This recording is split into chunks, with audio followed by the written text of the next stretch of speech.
Good morning, everyone. To all the supervisors, get your mics on. We do have a quorum. It is 9 o'clock. And I call the May the 28th, 2019 Board of Supervisors meeting to order. I don't see Father Rambo this morning. I'm going to ask Mr. Barr if he'll do our invocation and remain standing for the pledge. Let's pray. Heavenly Father, we give you thanks for the opportunity to meet together today. And Father, on the last weekend, we have celebrated those who have fought for our great nation and have died. And we ask, Lord, that you remember all of those and all of those who continue to serve in our military today. We ask, Lord, that you bring guidance upon us as we meet today. Lead, guide, and direct us. In your name we pray. Amen. Amen. I pledge allegiance to the flag of the United States of America and to the republic for which it stands, one nation, under God, indivisible, with liberty and justice for all. Again, welcome everyone this morning. We'll move into our agenda, citizens' time. Dr. Jeffries. Good morning. Good morning. Good morning, everybody. I just wanted to come and just share a couple thoughts this morning, and mostly just praise and appreciation. We had a bunch of graduations. We slung a lot of diplomas over the past couple days. I want to thank everybody who came out in support of our celebrations, our end-of-year events. There's more to come this week. The last day of school is this Friday. It's hard to believe. It is a half day, so we got a 3.5-day week. So we have a lot of year-end events, and so I still encourage everybody to come on out, and I thank you for coming out for those events. But more so, as I go around and as I interact with members of our staff at all the schools and our central office, a great amount of appreciation for this board and their support of the school system. Whether it's the SROs, whether it's compensation, whether it's facilities, a tremendous amount of praise goes your way, and I don't think you all hear that enough. And I also want to come out and express those thanks that I hear from individuals. As early as this morning, I was up at Arrival at Max Meadows this morning and just heard 2 staff members tell me just how appreciative they are in regards to next year's budget and the support that we have for SROs. And I know there's a lot of slings and arrows that get tossed at everybody's way. And I don't think we do enough of just praising and just thanking you for the work that you do. And so I want to express that to you. And also I just want to thank you all for the working relationship on behalf of the school board and the school system. All you got to do is read the papers locally to see in other areas and other counties, there's a lot of contention between school boards and board of supervisors and their fiscal agents. We have a great working relationship here. We're going to continue to make it stronger. I'm committed to that. I know Mr. Bear is committed to that as well. We hope to get some more joint meetings between the 2 boards scheduled here pretty soon as we transition to the FY20 calendar. But I just want to say thanks. Thanks for the hard work that you all do. Thanks for everything that you do to support our school system. And that's really all that I had to say. So I just want to say thanks for everything. Well, thank you, Dr. Jeffries, for coming. I know the board appreciates all that you do and the faculty, and we have a great bunch of kids here in Worth County. And I think the graduations went great. Didn't rain. Didn't rain. Right. Didn't have but one train. Just one train. That's right. One train. One and train. almost got through with none. But That's right. It went well. Well, thank you. Appreciate all y'all's support. Thank you very much. Thank you, sir. Mr. Wilson. Good morning. Morning. I'm here to complain about our business with Raceway. When we talked about the noise ordinance, it couldn't be included. It was listed as a scheduled event. So one of my questions is, how long is a scheduled event? If you're scheduled for Saturday night, do you run till 3 o'clock Sunday morning? And do you start at 1 o'clock? If you're scheduled for Sunday night, do you go till 4 o'clock on Monday morning? Last week, and I'll point to the Southwest Virginia Enterprise, said the first lap in the book started at 1:01 a.m. This week, my call to the county deputy was that it should have been logged at 4:05. I think the race's noise finally quit at 4:10. It's not only the race noise, there's a loudspeaker that anytime there's not cars, this guy's talking, so you have a conversation going on in your backyard, basically. And at 4 o'clock in the morning, that's a little ridiculous. Last week, I think it was 3 o'clock. I don't know how it can be addressed, but I feel there needs to be a curfew on events. 12 o'clock, to me, is an hour too late, but I realize this is a business, and they are trying to make a living. But anything, and especially if we're talking about Sunday morning, why are we running until 3 o'clock in the morning? To me, it's ridiculous. I'd asked the board to look at what Grayson County did with Elk Creek. They had to start early so that they can finish by 12 o'clock now. If I remember correctly, even the town of Wytheville had a curfew on the old livestock market, that no animals could be loaded after a certain time and none could be brought in so that due to the noise. This has to be, even though it is a business, they need to be a good neighbor and realize that there are people around there that aren't at the race and are trying to sleep. At what hour in the morning does this become a nuisance, a public nuisance? And if you look at all the studies about health and sleep, you could even look at our ordinance and say it's a detriment to the public health. But I don't know what you can do, but there's just no reason for this to be going on until 3 and 4 o'clock in the morning. Thank you. Thank you, Mr. Wilson. Jerry Neely? Neary?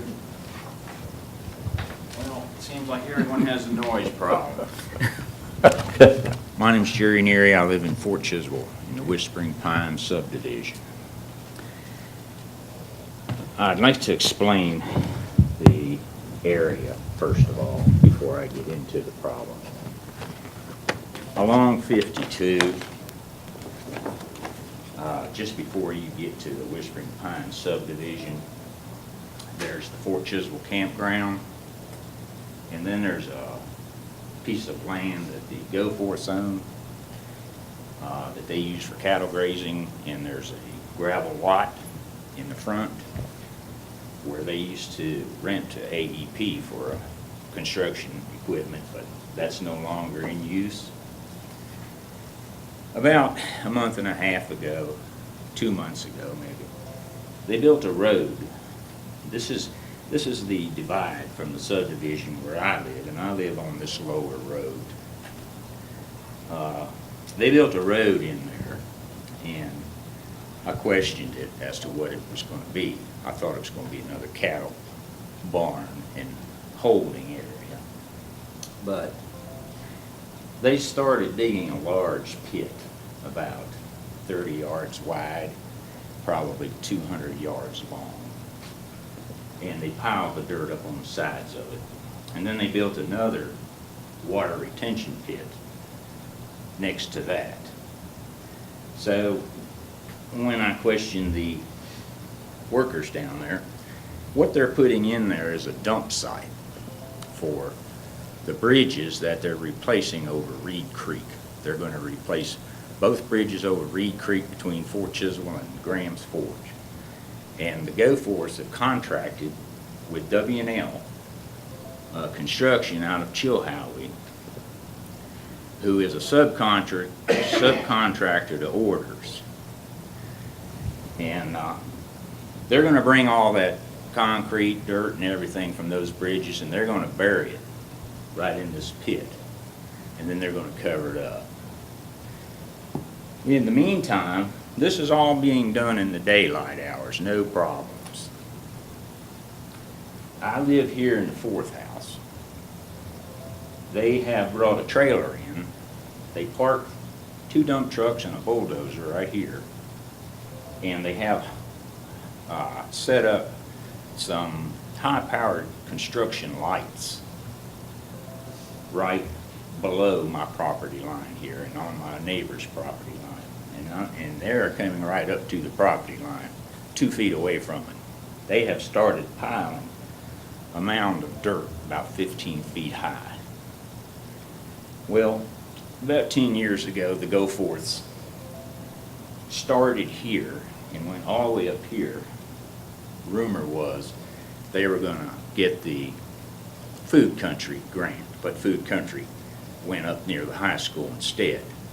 So what they did was, they went along this property line, and they cut 15 feet straight down. It used to be rolling, but they cut 15 feet straight down, and they ended up right here. So when you look out the back of my yard, if you go to my fence, it drops 15 feet. So what they did was, the construction company started piling dirt up here. And the dump trucks come in and they dump the dirt, and the bulldozer goes up here and he pushes it all up onto a hill. I've got some photos here I'd like to just let you look at while I'm reading my letter here so that I don't forget anything. Kind of shows exactly what they're doing in the subdivision. You just look at them, you'll understand them more when you see them.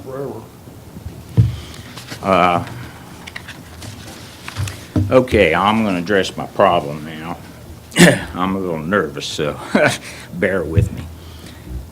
We have received a remedy to our problem regarding the noise and disturbance problem in our community. I still wanted to express my concerns related to this problem with the hopes it will help fellow citizens of Wythe County in the future.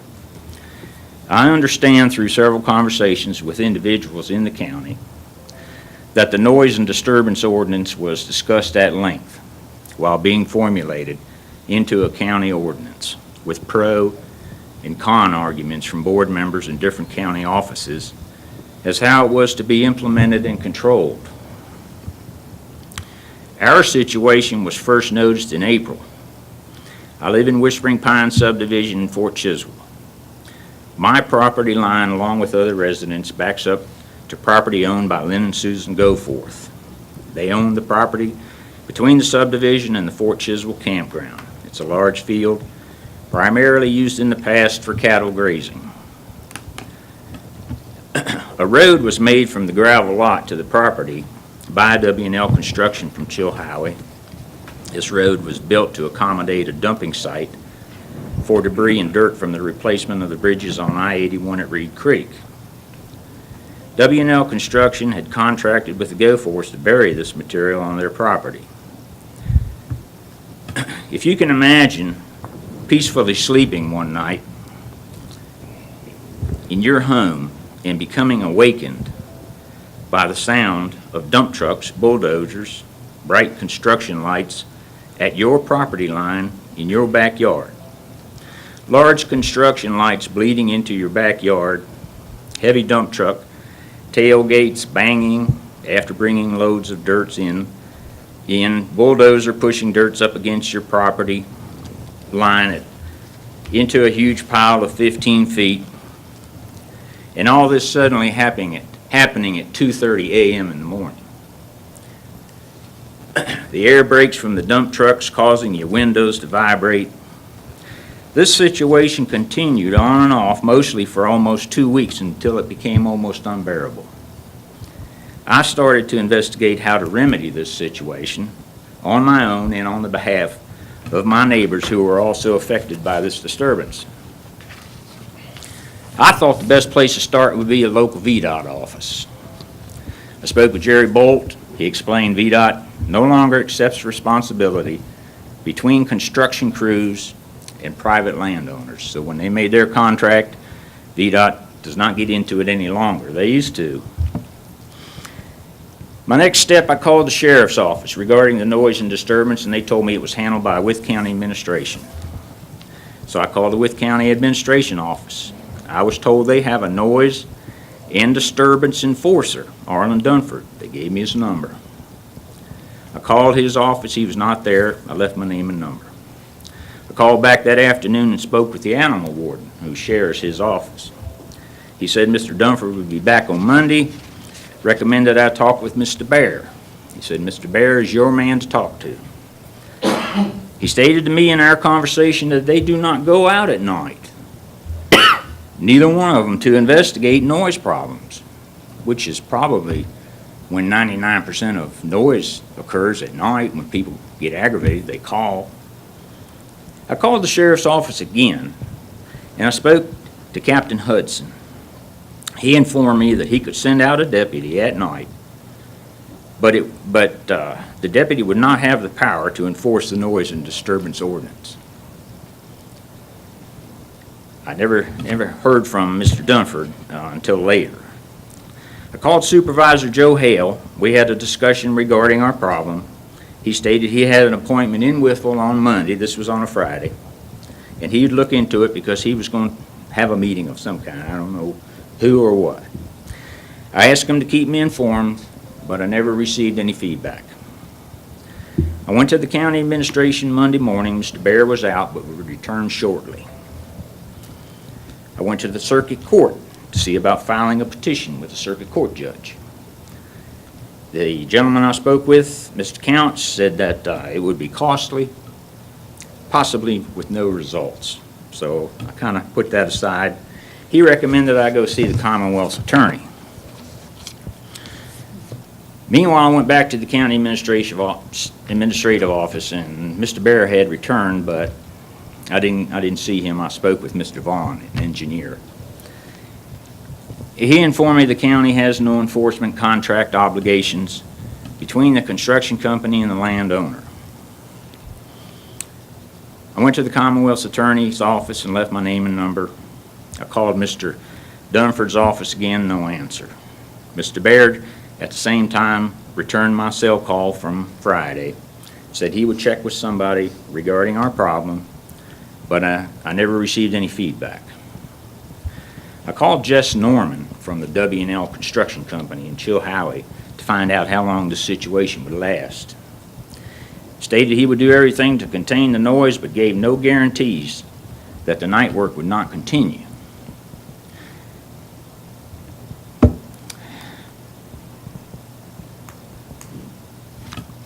Excuse me. This is a 2.5-year project. We get no guarantees that they're not going to come in there anytime they want to at night and do the same disturbance that they've done up until this point. The dump trucks were removed from site, but the lights remained on all night. Wednesday, I called Mr. Dunford's office, no answer. He called me back, stated he was waiting for a call from the Commonwealth's attorney as to handle the situation. I asked him that why, in the position of noise and disturbance enforcer, he did not have the power to correct the situation. He informed me he only had the power of a deputy. He also stated he does not go out at night to enforce noise and disturbance problems. He stated I was being confrontational. I assured him and I apologized to him that I was not being confrontational, merely seeking an answer as to who and where I could obtain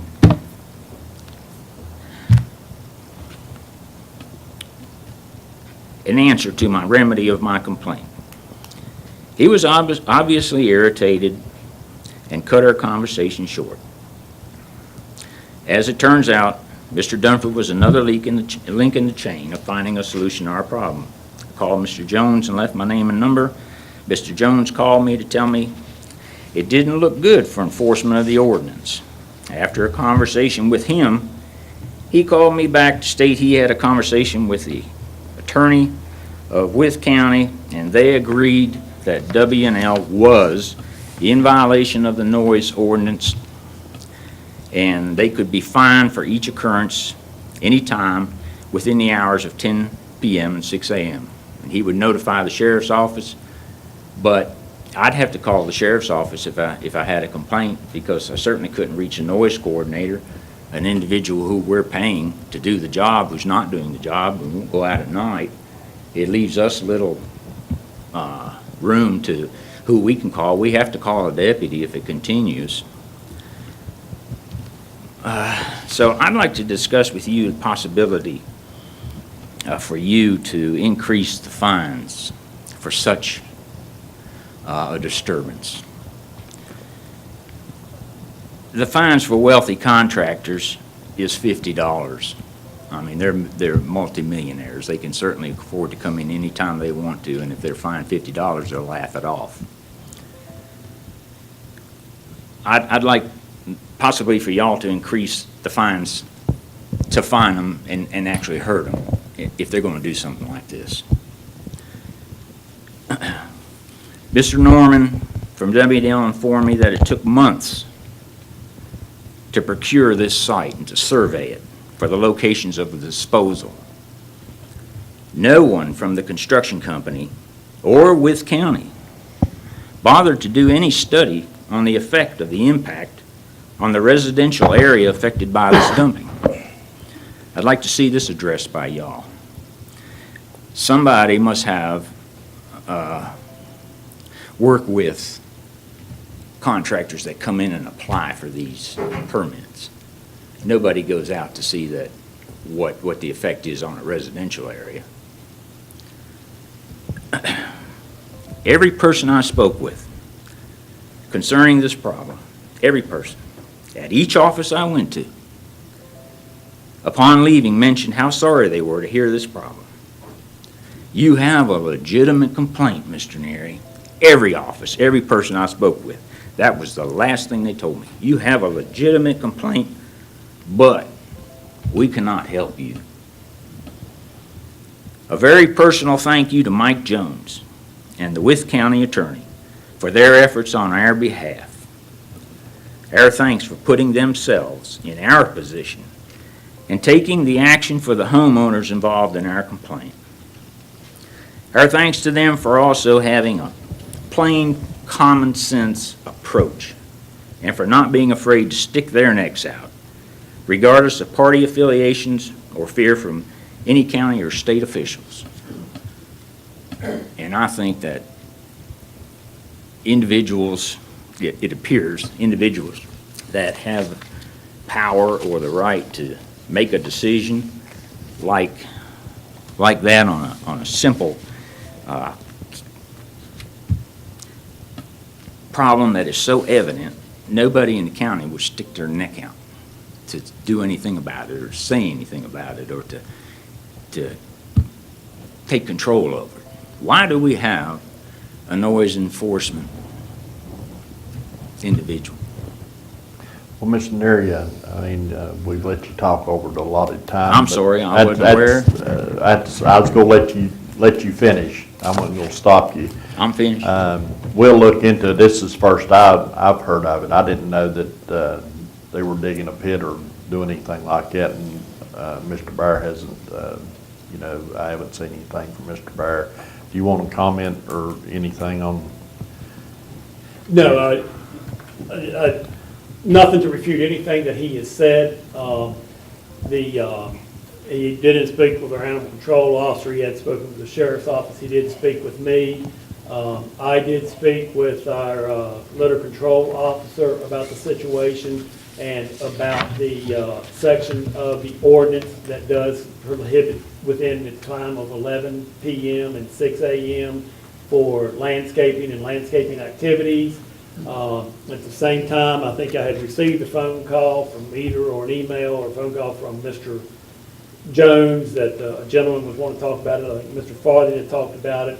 I recommended Mr. Dumpton at that time go and talk with Mr. Jones. I said my opinion is that this does prohibit the issue between 11 p.m. and 6 a.m. But this is something that an officer, sheriff's deputy or the litter patrol officer would have to take to court. They needed to go speak with Mr. Jones and make certain that Mr. Jones felt like this was a prosecutable offense in the process. So they took it to Mr. Jones. His agreement was, as you stated, that this ordinance did prohibit that from 11 p.m. to 6 a.m. And it was my understanding from our animal control officer that they were working with contractors to notify them of such. And it's my understanding that they are not supposed to be doing that during that time frame now, and I think they've been notified. But I don't have any other information, but it has been a developing situation and working with law enforcement and the Commonwealth Attorney's Office to address the matter. I can understand Mr. Wilson's complaint now wholeheartedly. Mr. Neary, I'd like to expand one thing. you had a good letter that covered all of your activities. You failed to say that you and I talked for an hour and a half about this. We did. And We did. our interpretation of this ordinance is we've gone through this ordinance 2 times, had public hearings. I mentioned that. And both times, the board has said that commercial and industrial activities are exempt. Now, this is, what these 2 lawyers have said is an opinion. Until the judge codifies that, I don't think it is. You and I talked about this. Well, that's, We have a complaint over at Max Meadows where they unload rails to go to Hillsville to the carpet factory. They unload all night, but they don't have the lights, but they have a noise that we've had complaints forever.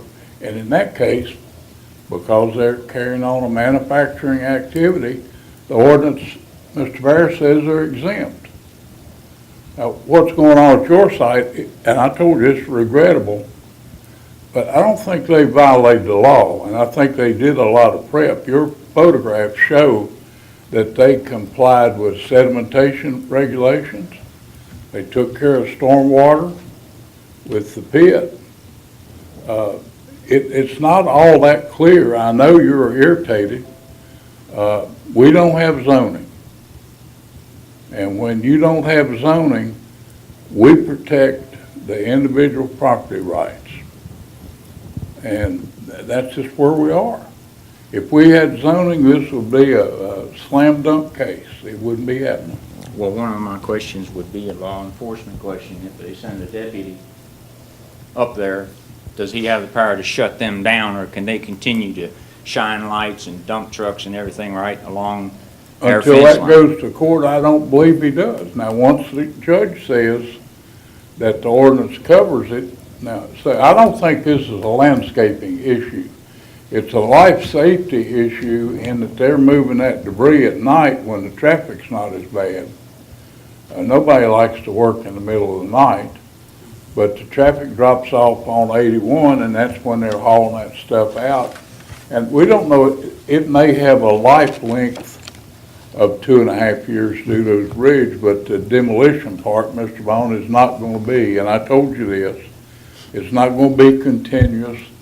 They'll take out a section, they'll have concrete. There's environmental controls that DEQ will be all over that only concrete objects can be put in there. If they start putting asphalt product in there, they're in violation. If they start putting rebar or steel in there, they're in violation. They've already started putting rebar in there, and the EPA has informed me, the DEQ has informed me that as long as it's a minimal amount sticking out of these pieces of concrete, they have the right to bury it.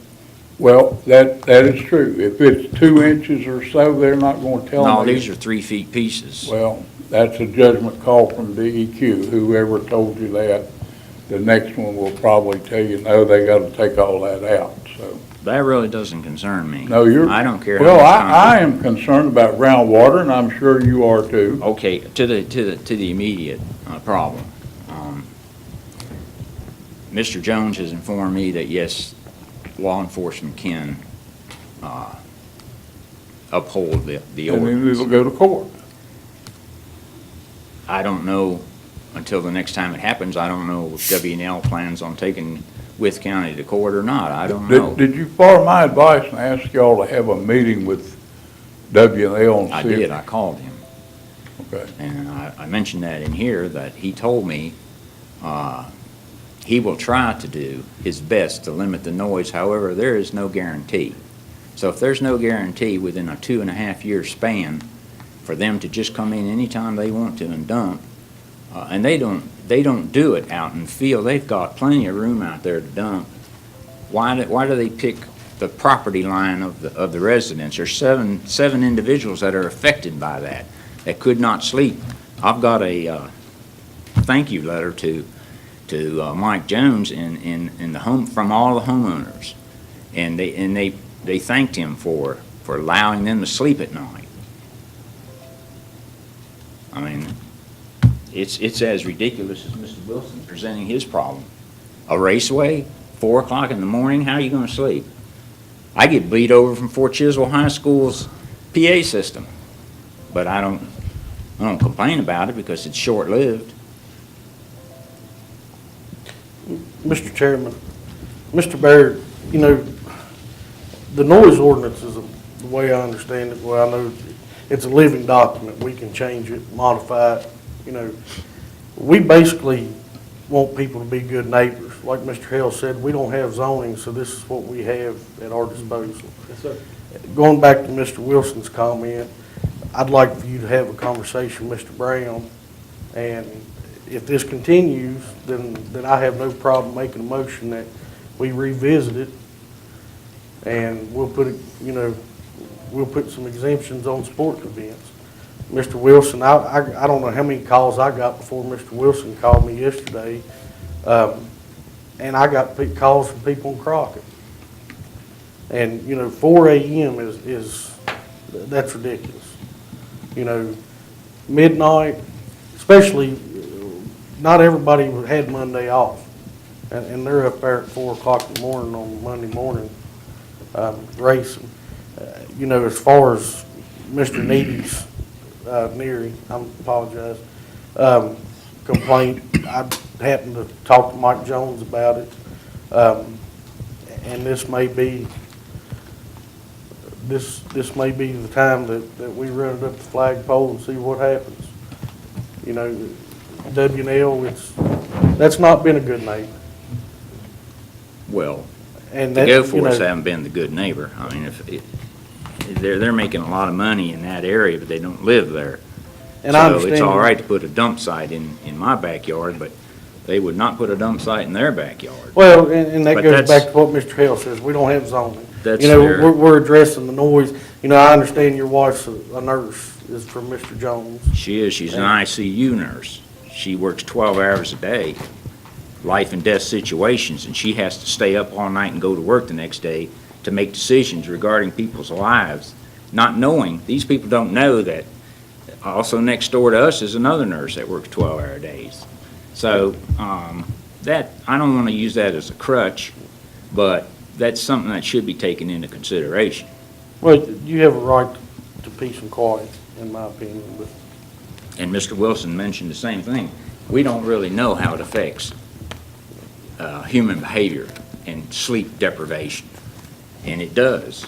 I can tell you that. So, anyway, do the sheriffs have a right to stop this when they come up there or not?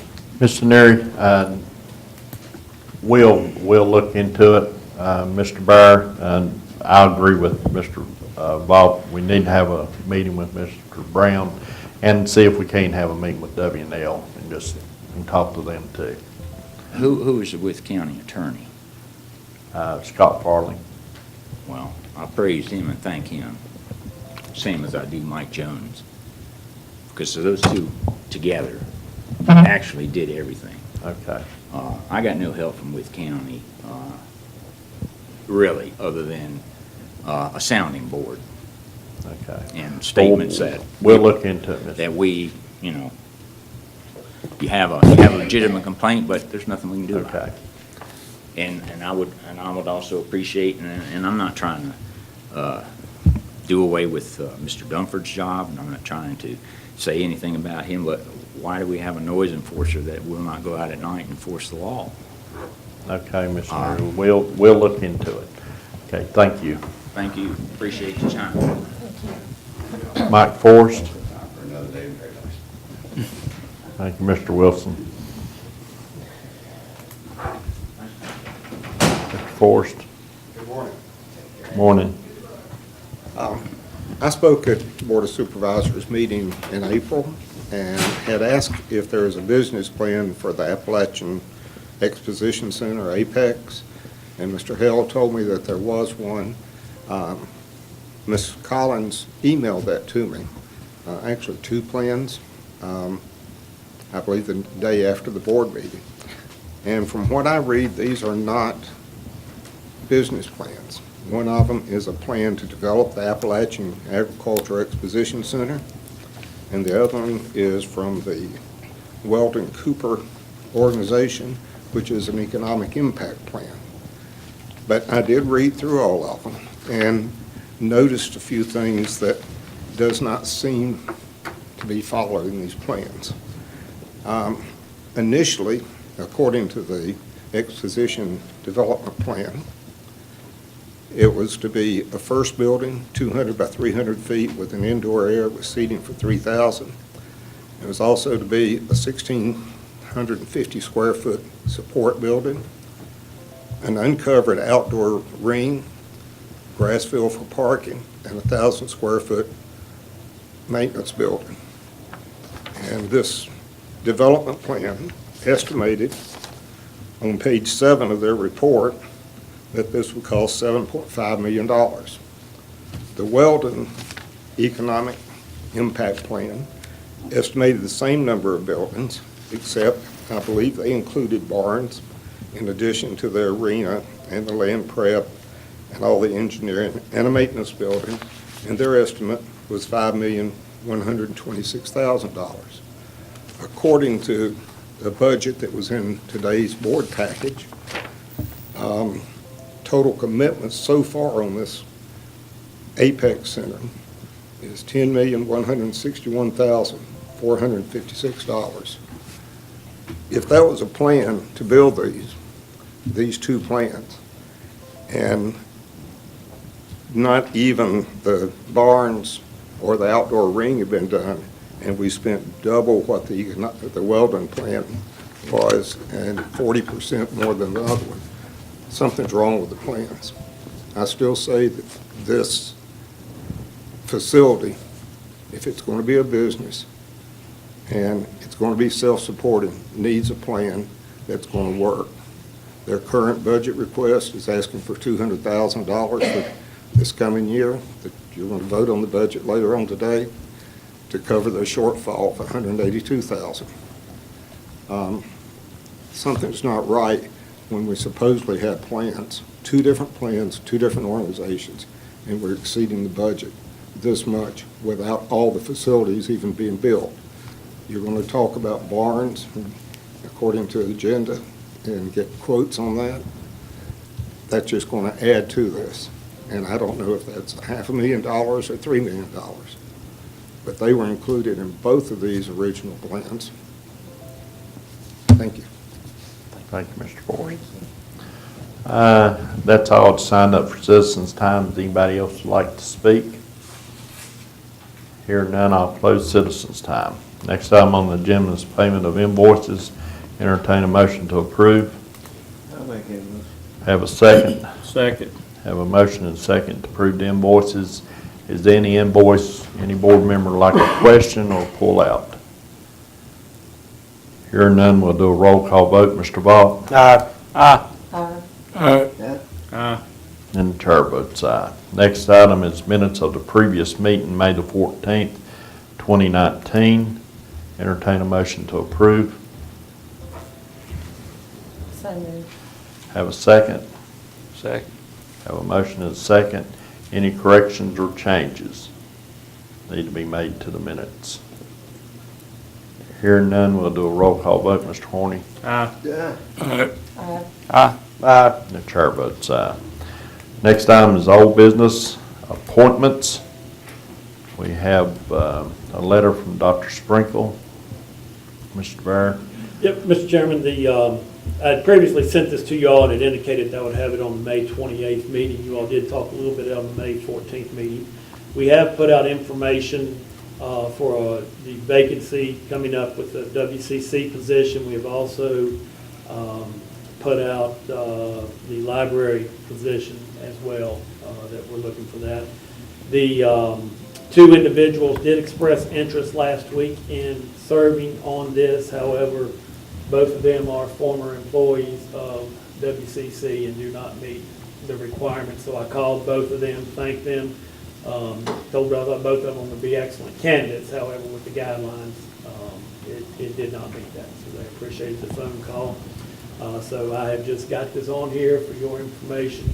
You all do have the one other candidate that expressed interest as well that has come forth. So you can take action on it now, or you can take it down before June 30th. Okay, we have received information on Dr. Hausman is interested in serving on the board. I'll entertain any motions at this time. I had another gentleman expressed interest in serving on the board. It was Mr. Alan Freeman, who was plant manager at Quadrant. Okay, Yeah, I'd recommend that we not rush into this.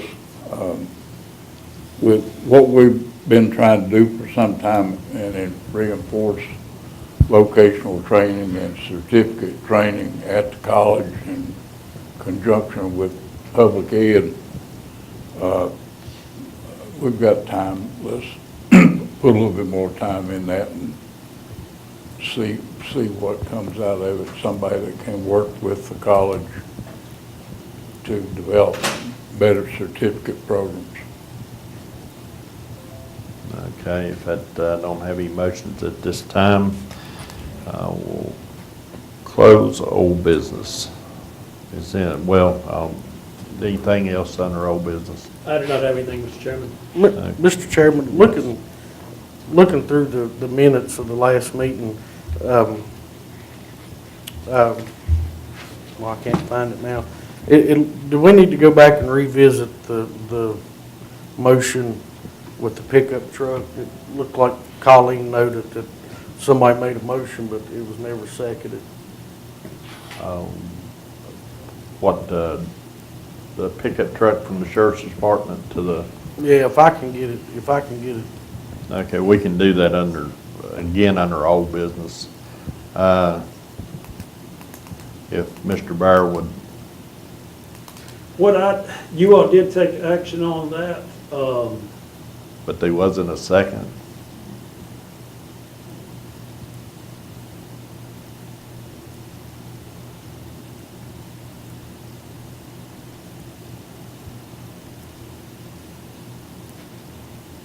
What happened is Ryan read her disclosure, and I think the second one was just kind of forgotten about. We went back and listened to the audio several times. Who made the motion? Supervisor Hale. I believe it. Yeah, This is the surplus vehicle. Mr. Hale made the motion, and nobody seconded, and I abstained, but just for procedural reasons. Okay. Okay, I entertain a motion to, it was the transfer Transfer $13,500 to the police Special activity. Police fund. Activity Fund for the purchase of the pickup truck. Okay. We'll just start all over to have a motion, So moved. have a second. Second. Have a motion and a second. Any other discussion? Yeah, this gives the sheriff another chance to donate the thing. How you feel about that? I'm satisfied. We'll give you a Christmas card. Hearing none, we'll do a roll call vote. Mr. Horny? Aye. Aye. I'll abstain, so I don't have to read my disclosure. Aye. Abstain. And the chair votes aye. Motion passes. Okay, is anything else under old business? Hearing none, reports. Ms. Gwen? Good morning. Good morning. Haven't seen most of you for a while. Okay. I want to start out, Dr. Jeffries had came to thank everybody for coming for graduations and different things like that. In the day, long, long ago, as my nephew says, when I graduated, you only graduated in your high school gym, so it's nice that they are able to use their football field facilities. But I had not been to the Apex Center, and I know the Georgia Wythe High School folks, the Apex Authority people, have put a lot of work into preparing that facility. But seeing hearing comments, reading comments that people have had, I was impressed with the facility overall, and I thought everyone involved did a fantastic job in preparing that facility for Georgia Wythe's graduation. So I hope the families and the students were pleased, but I thought it went very well. I didn't know what to expect because I'm thinking, okay, how do you transfer a dirt floor arena into a graduation facility that's going to look very nice for these kids to have a good send-off, whether they leave with county for good or they stay here, but how do you do that? But I thought that turned out very well, so I just wanted to comment on that before I get into our business aspect of things. But continuing on, as noted in your April financial statement, our general fund has a balance of $41,570,582. The consolidated account overall, that includes all of our funds, is $65,927,336. So, and continuing on with your financial statements on your next page where it actually breaks down our revenues, most of our line items for taxes in relation to what was budgeted, we've exceeded most of those. I was in and out of the office about all of last week, so I did not have the time to put together where we currently are in comparison to what we billed out. But I'm very proud of our office as a whole and the ladies that I have working for me, because we've been able to collect some taxes that kind of were hanging out there from previous years, but also because of our system change, we're able to better track down tax bills and things like that. But I think those line items look really good overall for the taxes that we bill out directly from our office as far as real estate, personal property, including the mobile home tax on that side, machine and tool, and merchants capital. So anybody have any questions on anything? I don't really have much to report since I was here last meeting and kind of covered a lot of my stuff then. Well, I want to thank you, Lord, for the job that you're doing down there in the treasurer's office. I don't think I've ever seen the 99.6% collection rate. I mean, I don't think I've seen it 95 and 96, but I don't think I've seen it that high. Well, we're striving, and one of my biggest driving factors, which I also thank you all for, is in going through the budget, and I had requested salary increases for 2 of my lowest paid employees. And I feel like if we're doing our job, I can justifiably come to you all and ask you to increase the pay for my employees.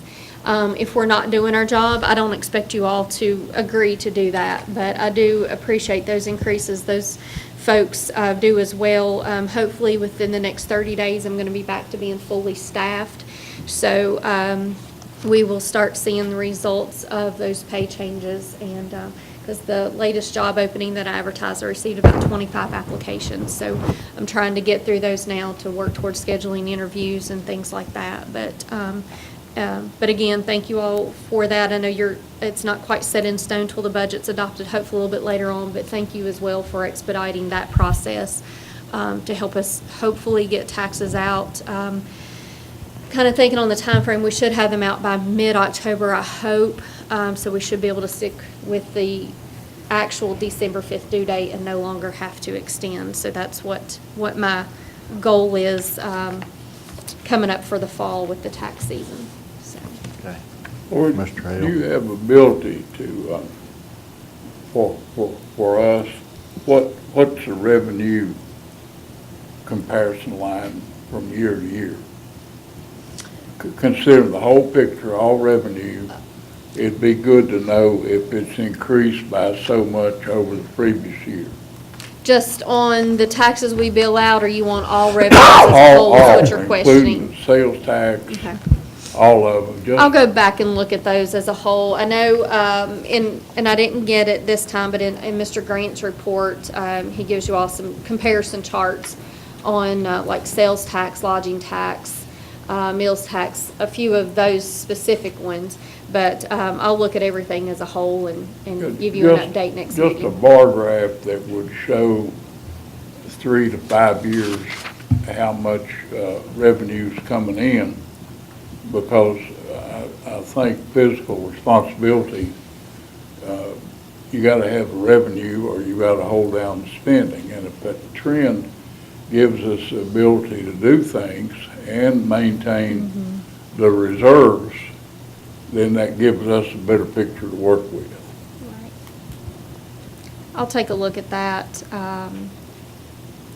and have something for you at next meeting, give you a report on that. So I haven't, it's not something that I readily look We're at. coming back tonight, do you, No, I probably won't be back tonight. I have a meeting tonight We can elsewhere. put you on the agenda. thank you. Under old business. Anybody Anyone else have got any anything? questions or comments for Ms. Gwynn? Thank you for everything you're doing. Thank you. Thank you. You all have a good day. Thank you. Thank you, Ms. Gwynn. Ms. Parker, I have no reports at this time, unless anybody has some questions. anybody got any questions for Faye? Thank you. Sheriff Dunnigan. I have nothing for the board, Mr. Chair. I would ask if he would come up, maybe we can get clarification. Come on up, Sheriff.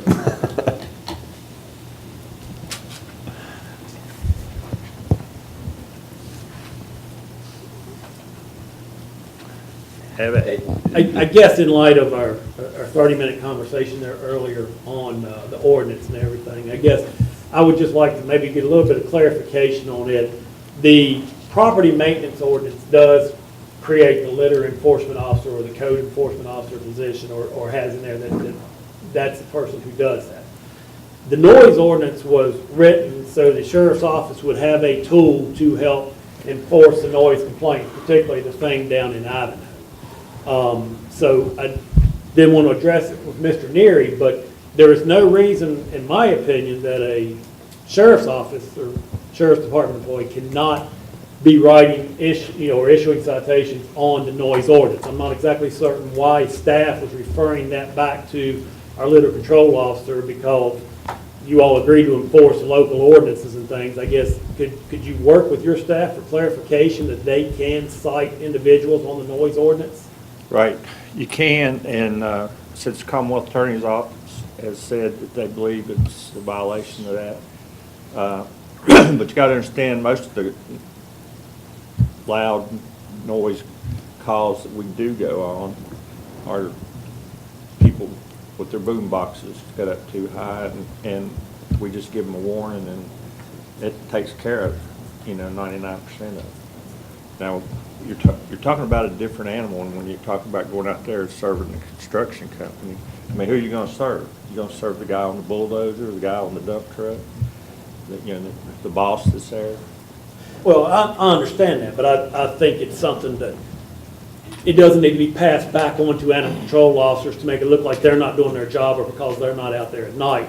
I think whoever the officer is taking that complaint may come talk to you, you and I talk about it, maybe we talk to Mr. Jones about it, whatever the situation is.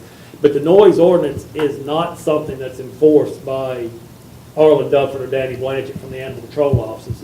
It's a ordinance that Wythe County adopted, and part of it was to help give the sheriff's office a tool to assist with that. Right. I'm just saying, what they were talking about today are two different things than what we usually respond to. Scott, would it be served on the construction company itself? You gotta find somebody to charge. So you I mean- charge, I guess, the construction company, and then their representative would appear in court. Whether that's the local supervisor or the president, vice president of the company. I think you could still serve the construction company, and just serve it on one of the people up there, maybe. We'd have to talk to Mr. Jones about that as far as how we do.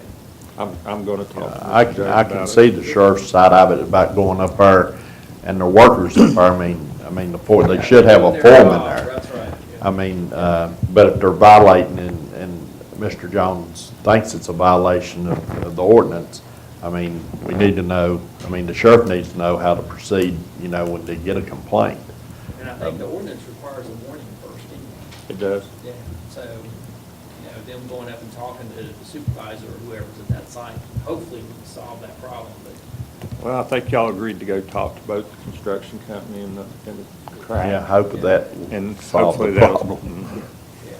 But I'm gonna talk to Mike in the meantime about how to proceed if it happens. To who are we gonna serve on?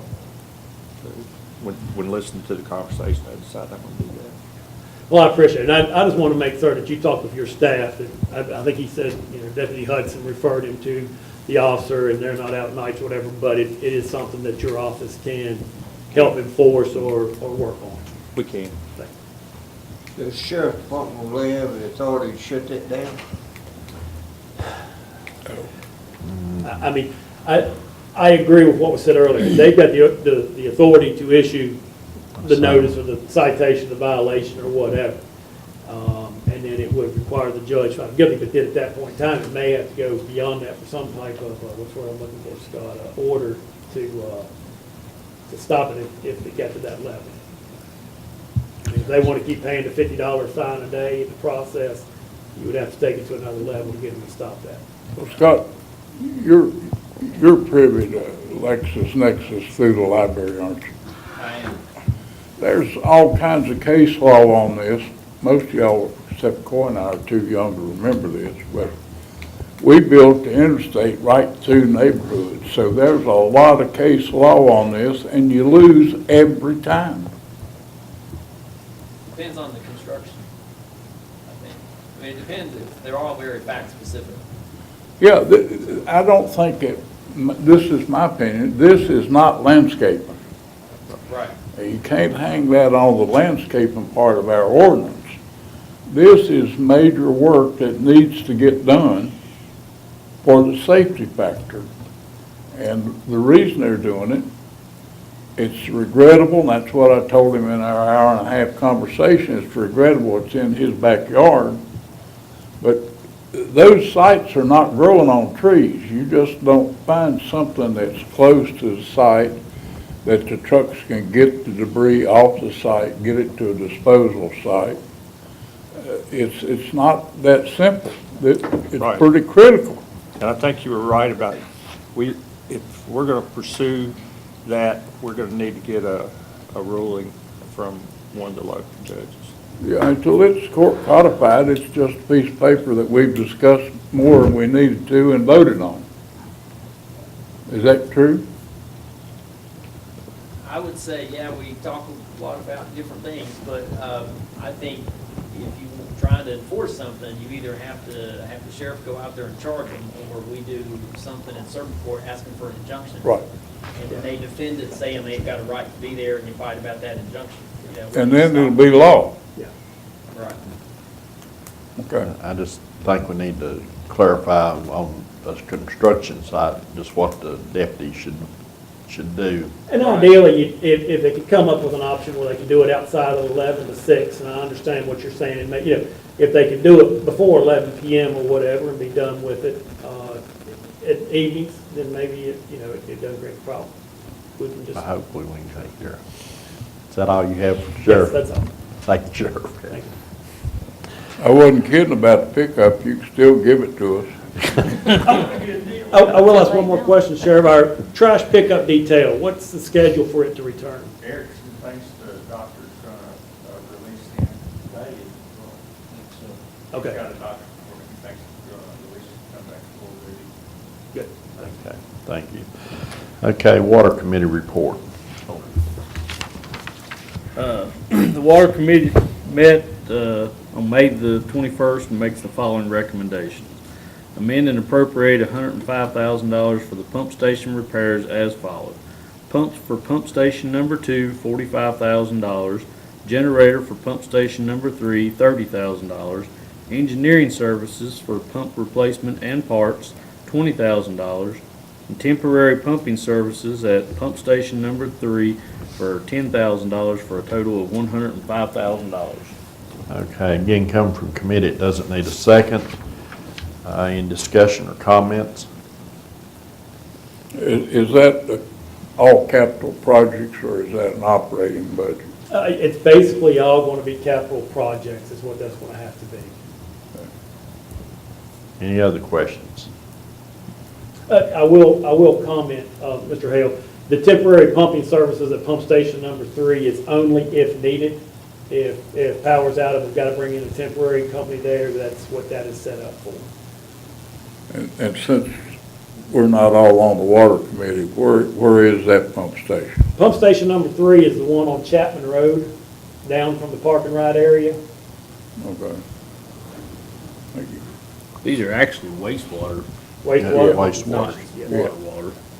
Water. Yeah. These Dirty- are not, dirty these are water. dirty water, not good water. Don't drink out of these pumps. Okay, we'll do a roll call vote. Mr. Ball? Aye. Aye. Aye. The chair votes aye. County Administrator's Report. Thank you, Mr. Chairman.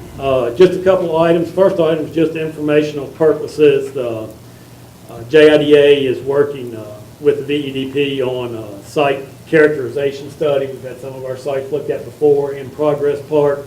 They just sent us a letter making certain we had no objections to them coming in and doing site characterization studies, and I replied to them that absolutely not, that's what the park is out there for, so they are in the process this summer of doing site characterization study on our sites that will give us an assessment records for our records, which is what is used when you're meeting with companies on your site readiness, what's there, what's not there.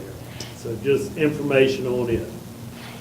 Next item is a letter from Green Ridge Recycling and Disposal Facility. This is, they send out in compliance with code just a notification if we want to reserve any airspace in the landfill for our purposes.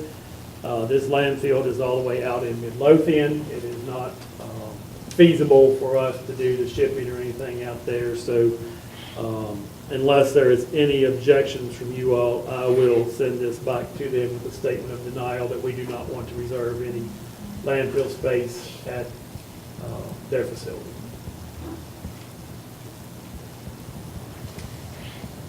The next item is a retirement resolution. There is an event scheduled for this Friday afternoon at 4 p.m. at the Withfield Meeting Center to recognize Mr. R. Salell Dalton for his service to the county.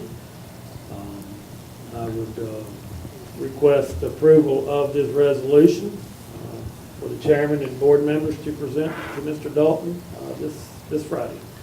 Entertain a motion to adopt Resolution 2019-13. I'll make that motion. Have a second? Second.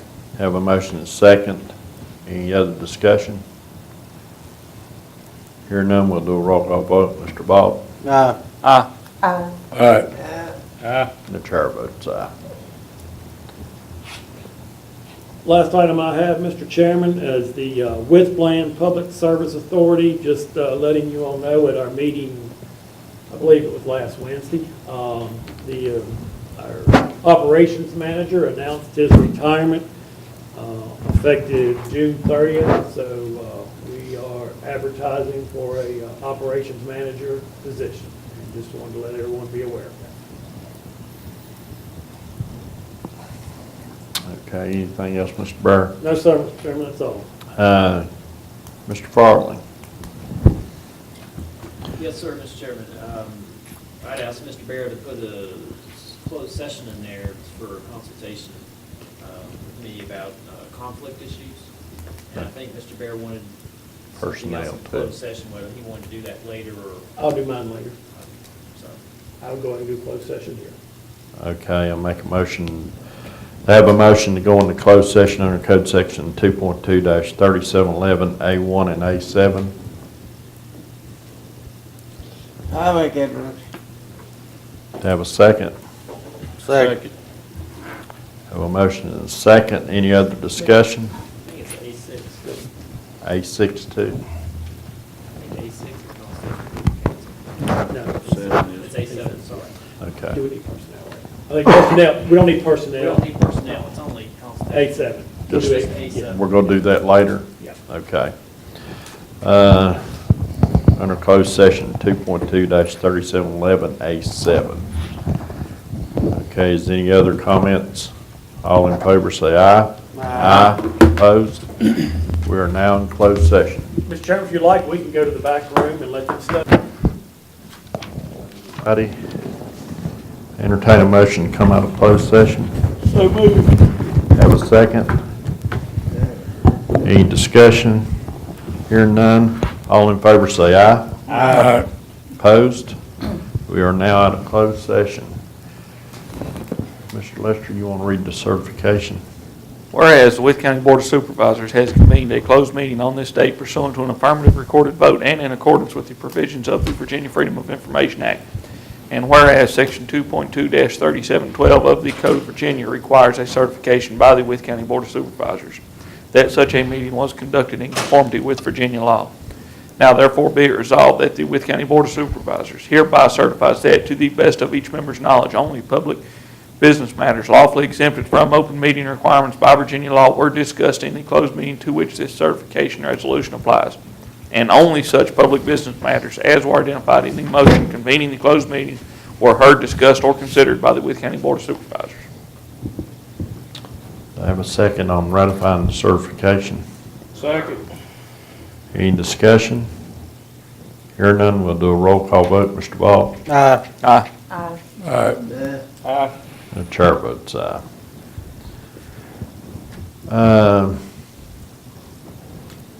Board of Supervisors reports. Mr. Ball, Black Lick District. I think Mr. Wilson covered everything. He was about the sixth call I got yesterday about the racetrack and racing so late, so hopefully we can fix that with a discussion. But that's all I have.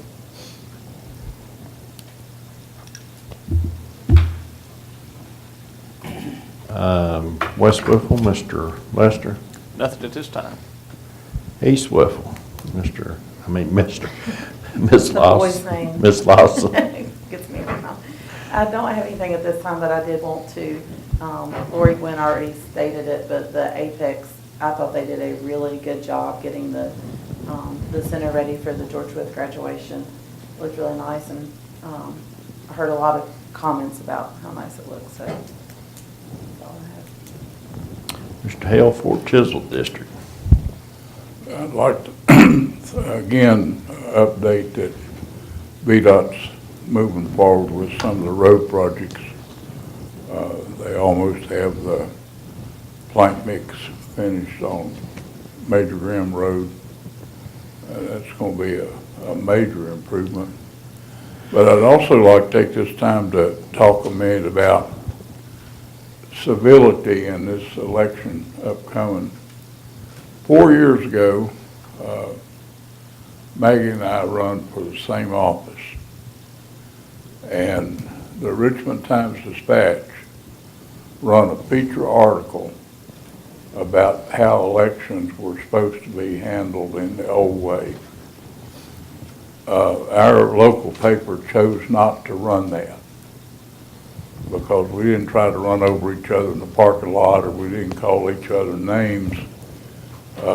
It wasn't news. But the Times-Dispatch run a feature article. With the era of social media, we all have a responsibility to the county, to the citizenry, to belie falsehoods. And as long as social media is allowed to say things are just fundamentally not true about the county or about supervisors or different folks that are trying to do their job for the county, we all have a responsibility to straighten those out with the citizenry. We have a responsibility to call the paper to task for not printing the good stuff. There's a lot of good things happening in Wythe County. A lot of good things have happened in Wythe County. Any place we go to public meetings, the other county people brag about, boy, I wish we had the opportunity y'all got. We wish we had the reserves you've got. Wish we had the physical ability to do the things y'all can do when they're needed. And that needs conveyed during this special time that every 4 years we really have a democracy on one day when you elect the people in a republic that's going to represent you for the next 4 years. negativism, tearing other people down, tearing the county down, tearing programs down, doesn't do anybody any good. We ought to be out there trying to promote the county and talk about the good things, like having the Virginia Association of Counties Board of Directors here. It might be another generation before that ever happens again. And those people are active in civic affairs. They're elected officials, most of them. I think it's a chance to highlight the county anytime we can and accentuate the positive. Thank you. You're welcome. Lead mines, Mr. McRoberts. I also had a call from Mr. Wilson, and I had some road issues which I gave to Steve and Mr. Barrett, and I presume he took care of all of them. I don't know if Blair Road is getting fixed yet, but I passed that one along. Thank you. Speedwell, Mr. Horny. I've had people complain about us building a horsey barn. I don't know why, but anyway. The only other thing I had was some road things, and I figured Russell will be here tonight, so I would just talk to him. I don't have anything else. Okay. Well, we give some updates. When me and Mr. Beyer met with bridge engineer at VDOT and found out they have done the cores over there. They've got a preliminary engineering for the bridge, and it was funded this year until the General Assembly pulled the funding. So, you know, all they're waiting on is the funding to get the bridge built. You talking about the one over on Pope? Pope Road. Okay. Well, it's not Pope Road. Silent Road. Exactly, well, yeah, it's off of Pope Road. Keeping with roads, I got a call from the little short section there on Kings Chapel Road to do something about the dust, put some dust down on. Getting pretty dusty now since it hasn't rained. That's scheduled to be paved, ain't it? Yeah, it's on the 6-year plan, that little section, finish it out. I don't know when, or next year, I think, maybe. The board of directors were here on the 18th. Had a good meeting. They loved the Bowling Wilson Hotel and what Whitful had done with Main Street, the revitalization. They walked all over town Friday night, and some did Saturday night. Our meeting was Saturday morning. It ended at 12. Had a limited number of time that we had to be back, so we visited the Apex Center. We had lunch there. They was impressed with the Apex Center.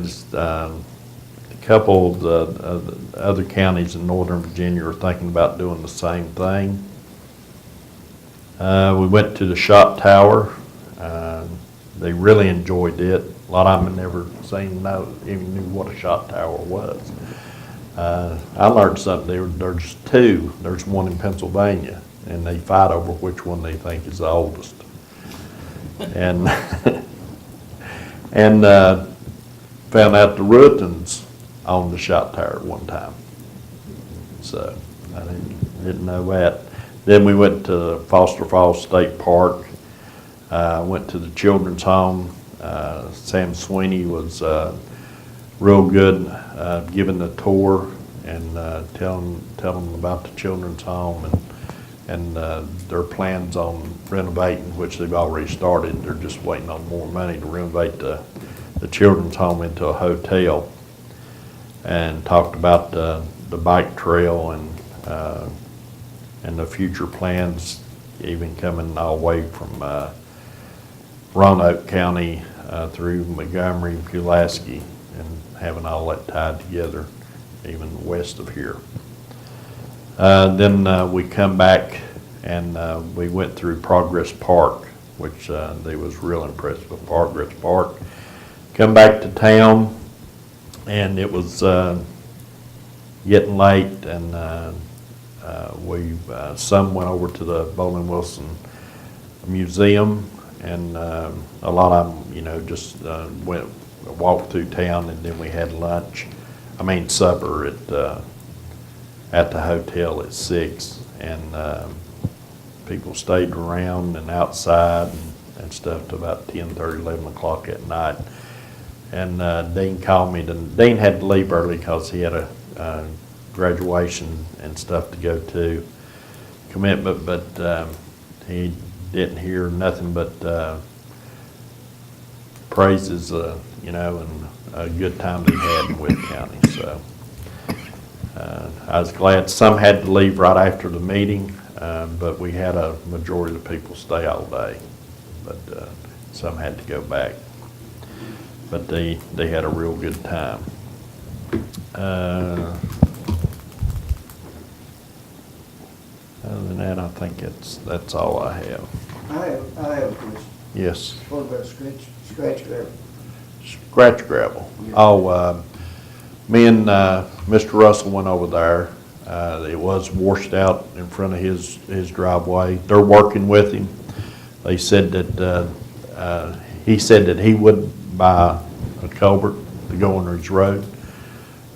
He's got more than than the rain. The rain comes off of that hill, and his neighbor has made a 4-wheel track right beside his driveway. Instead of the water, and the culvert's way up above his driveway, so the water, instead of going, since that 4-wheeler's been running through there, instead of going into the culvert, it's turning and going across the road.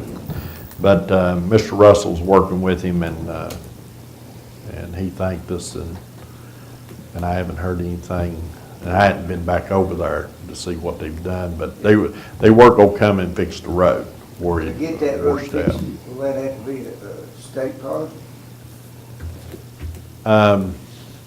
To put it on the 6-year system, some of the parts I don't think qualify for rural rustic. There's some, and the ditches where it had rained so much, there's some of them ditches over there is 3 and 4 feet deep on one side of the road. So,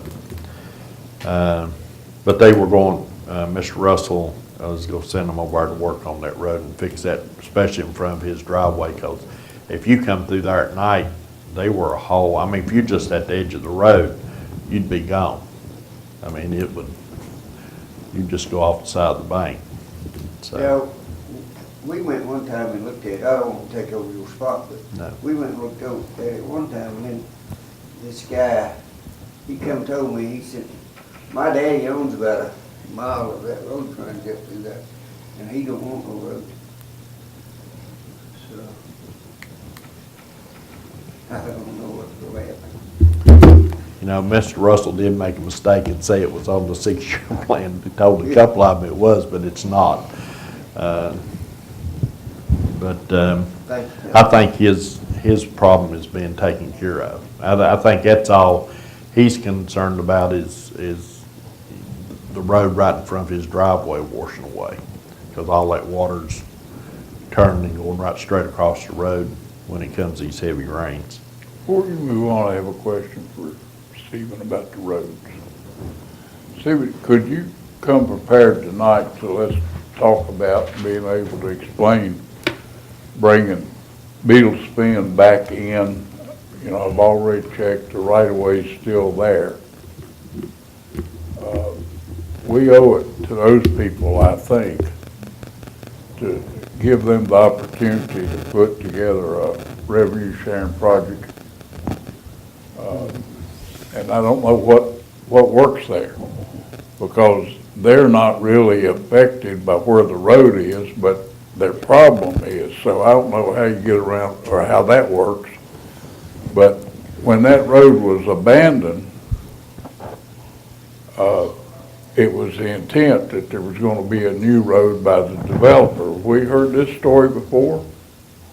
and then that road never happened. And they don't want to go into their subdivision, and Scott should know all about Beetle Spin and the covenants and all that. They just want to get it back to the property line where it used to be, as being in the state system.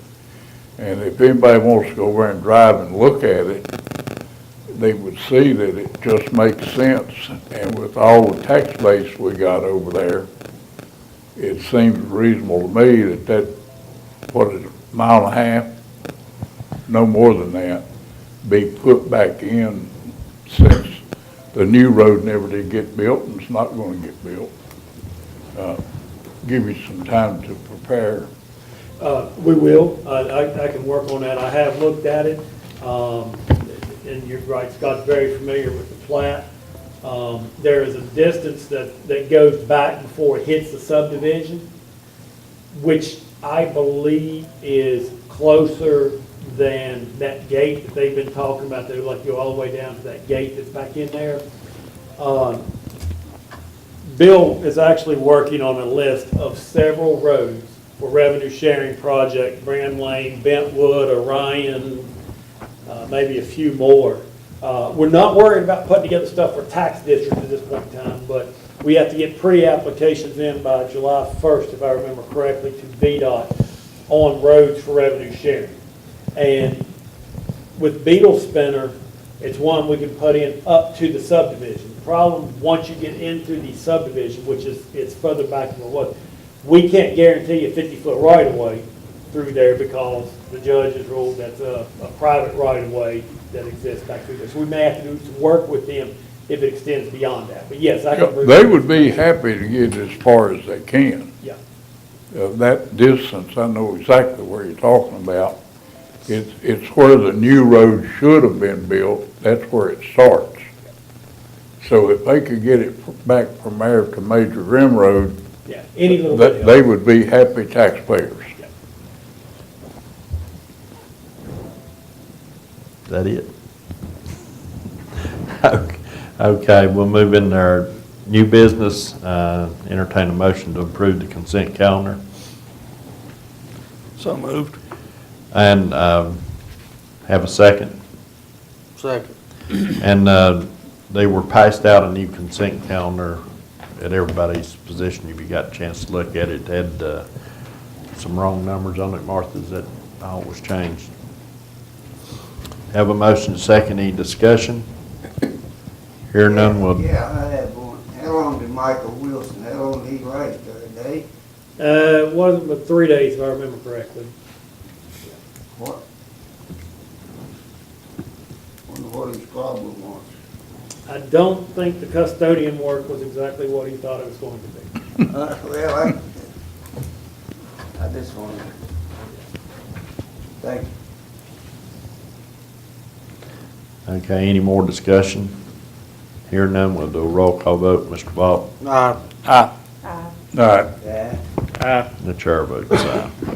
Next item is adopt the proposed tax rate for calendar year 2019. Real estate, 54 cents. Personal property, 232. Merchants capital, 56 cents. And machine and tool, 150. No change from our previous year. Entertain a motion to adopt. So moved. Have a second. Second. Any other discussion? Hear none, we'll do a roll call vote. Mr. Horny? Aye. All right. Aye. Aye. Aye. And the chair votes aye. Next item is adoption of fiscal year 20 revenue and expenditure budget. Entertain a motion to approve. Yeah, I'll make that motion. Do I have a second? Second. Have a motion and a second. Any other discussion? Hear none, we'll do a roll call vote. Mr. Vaught? Aye. Aye. Aye. All right. Yeah. Aye. And the chair votes aye. Next item is proposed mileage reimbursement rate. Mr. Byers put in here, current reimbursement rate is 40 cents. Proposed reimbursement rate is 58 cents per mile. Proposed reimbursement rate is based on the current IRS rate for travel and mileage traveled after June the 30th, 2019. And county employees and employees of constitutional office shall confirm that a county vehicle is not available before using personal vehicles and requesting reimbursement. I know we didn't talk about 58 cents, we talked about 50 cents, but Well, y'all talk about the IRS rate. Yeah, we And talked. the IRS rate is 58 cents. I'm happier with 50 cents, but I put the IRS rate in there because that was the rate that had been talked about. So you all can certainly change it to 50 and you will not upset me at all. okay, I entertain a motion to approve the 58 cents or to amend it to 50 cents. I think 51 cents what we discussed. Either way, I move we go with the IRS rate. have a second. Second. Have a motion and a second. Any other discussion? Hearing none, we'll do a roll call vote. Mr. Horny? Aye. Aye. The chair votes aye. Next item is Apex Construction, Apex Center. Clayco proposed change order. Mr. Chairman, I'll get started with this one, and then Bill can join in the process. You've got a map that Cleco has designed out there, and if necessary, we can even take a site visit out there to look at this if you all would like or need to. As Bill placed this out for bids, at the time, there was still a dirt pile down there that had not been leveled out or moved around at that point in time. The dirt pile there didn't go as far as what it had hoped to go. Cleco has come in and they bid it based on just coming in, doing a little bit of fine grading and putting the gravel down on top of it. As it is a very uneven surface out there where when Baker had originally finished the job and there wasn't enough material to put in there. It's not fully level to what the original design plans were. Cleco can proceed with putting the gravel down as they bid on it. However, they foresee, because of the drainage, because of the layout, potential long-range issues with that. And I went out on site and looked at it with Mr. Vaughn to review the site. And they have recommended this change order. They have put the gravel and everything down on the road on the side down. Everything looks good there.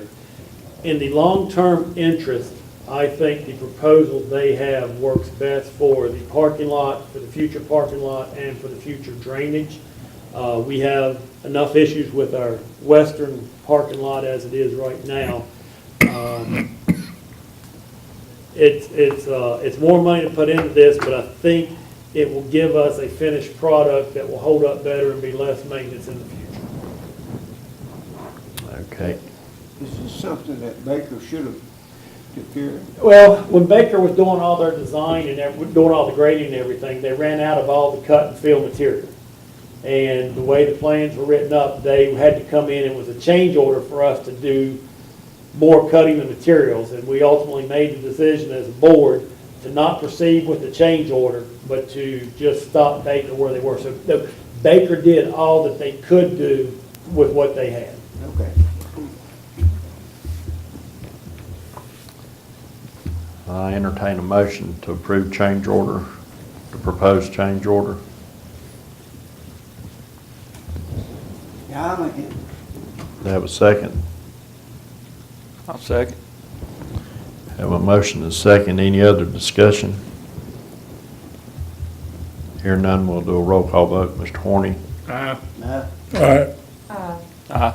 Aye. The chair votes aye. Ready Mix Road. Just giving you an update on it, did have a issue come up during the construction out there. Mr. Vaughn and VDOT, the contractor, have met out there. They are going to move a head wall back a little bit to take care of a drainage issue around some guy wires. They mobilized back out today, do you know? But they sort of asked them not to do anything on Friday, so that way there wasn't a much more disturbance before the graduation last week. But they are working on addressing that issue. on getting that resolved. I don't know if you have any other updates you can give on Ready Mix Road. We met with Ms. Heath, Mr. Russell, and I put some blue lines on there where they moved the head wall back. Pipe is in.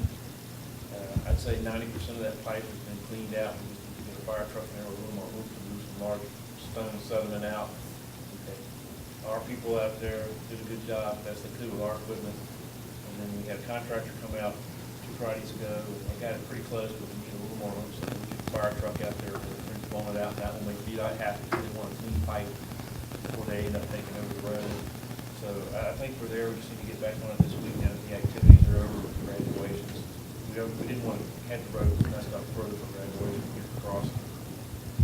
Is CLECO ready to, I mean, after today's action, ready to go back at work? Yep, they're just waiting on this proposal to go ahead and do the grading on that. And that was a result of the original cut and fill imbalance from the lane project. And like Mr. Bear said, PCS did the best they could with what was left and got it close. So this will make the project a lot better. And Plinko did not put the pavement down yet because they want to go ahead and do all this grading work down here and have that out of the way before they come in with pavement. All the trucks running on them, definitely want to do that. Well, that east parking lot gets gravel. Yes. It does, that's in the SWIP, the approved plan is approved to be gravel. And let's please use some common sense and haul all that gravel over that and get traffic down base, and then do the paving the last thing, because then there should never be heavy traffic on that road until we get it built on through there and to the new exit. That's why we stopped last week based on the main road going down, but we paving until we finish this gravel work. Okay. Is the gravel going all the way up to the swell? Oh, it's Flying J. Why is that necessary right now? Just to give you a road to get in and out of there to get to that back parking area if you need it for any reason. Well, I'm glad you used that term, because with that restriction of the size of the property out there, I believe that future boards are going to see the light that we probably never need to build soccer fields there. The success of the Apex is going to demand that be that. And I just wondered, until we've established that swale is working because of what's going to happen that hadn't been addressed up above, when we build that next building, the runoff of that building is going to have to go into the existing storm drain. It can't be allowed to come out on top of the ground and go over that bank. So we're going to have an opportunity to get that drop inlet corrected and get the water off the new building, which is just short of an acre of roof. And in the original stormwater pollution prevention plan, the barn area is already taken into be gravel, so we don't have to go back for approval. You're right, the tail will be told when it's built and how the water runs. We're going to have to address the building, though. That downspout water has got to go directly into the storm drain system, or we're going to exacerbate that problem down there in that swale and not be able to deal with it. There's one storm drain now that's about on the 1/3 length of that parking lot Yeah. you're talking about, and that's going to be critical to any storm drainage that's built with the barn buildings. It's going to all have to go to that point. Correct. Okay, the west parking lot, we got any numbers back from Lane on it? No. Got the second iteration on the update review from the state. Had a couple of corrections on there, or I miscopied a couple numbers wrong, but I've answered all those. I prepared it. And what I am waiting on now is for them to give me a copy of the spreadsheet they used, which will tell us what our total phosphorus reduction has to be, which will then tell us what we need to do for the set-aside, for the conservation area. So that's my task this week, is to get that number so I can go ahead and finish up and resubmit to the state. Fortunately, the redesign I did on the pond, essentially he made no comments about that, so I felt good about that. So the Pond 1 changes were pretty much approved on the first iteration of review. He didn't make any comments about what it looks like on Pond 4, just these little cleanup things. And he focused on the VRM spreadsheet that Lane had done before, and we had to get the copy of that. And that will let us do the conservation area, and I think we're there. So it's been a long process, but I think we're there. Where do you think we are on pounds of reduction? Well, I thought we were gonna have to come up with about, what was it, about 4 acres? Yeah, 4 acres on that, but then in the review process, we found out that the spreadsheet that we got was essentially wrong, and the state didn't tell us that, well, because we had a little bit of positive, a little bit of plus, they just kind of let it go. So when we did the first submittal to get the 4 acres, we didn't have as much credit as we thought, so that's why they want us to do the whole VRM spreadsheet again, not just by exception, the 2 pieces that we work with. They want the entire spreadsheet redone so that we get the true story on what the north and the south side really is, and we'll know exactly what the deficit is. And then we'll come up with the correct acreage to comply with that. So I can't tell you what that is. It's at least 4, we know.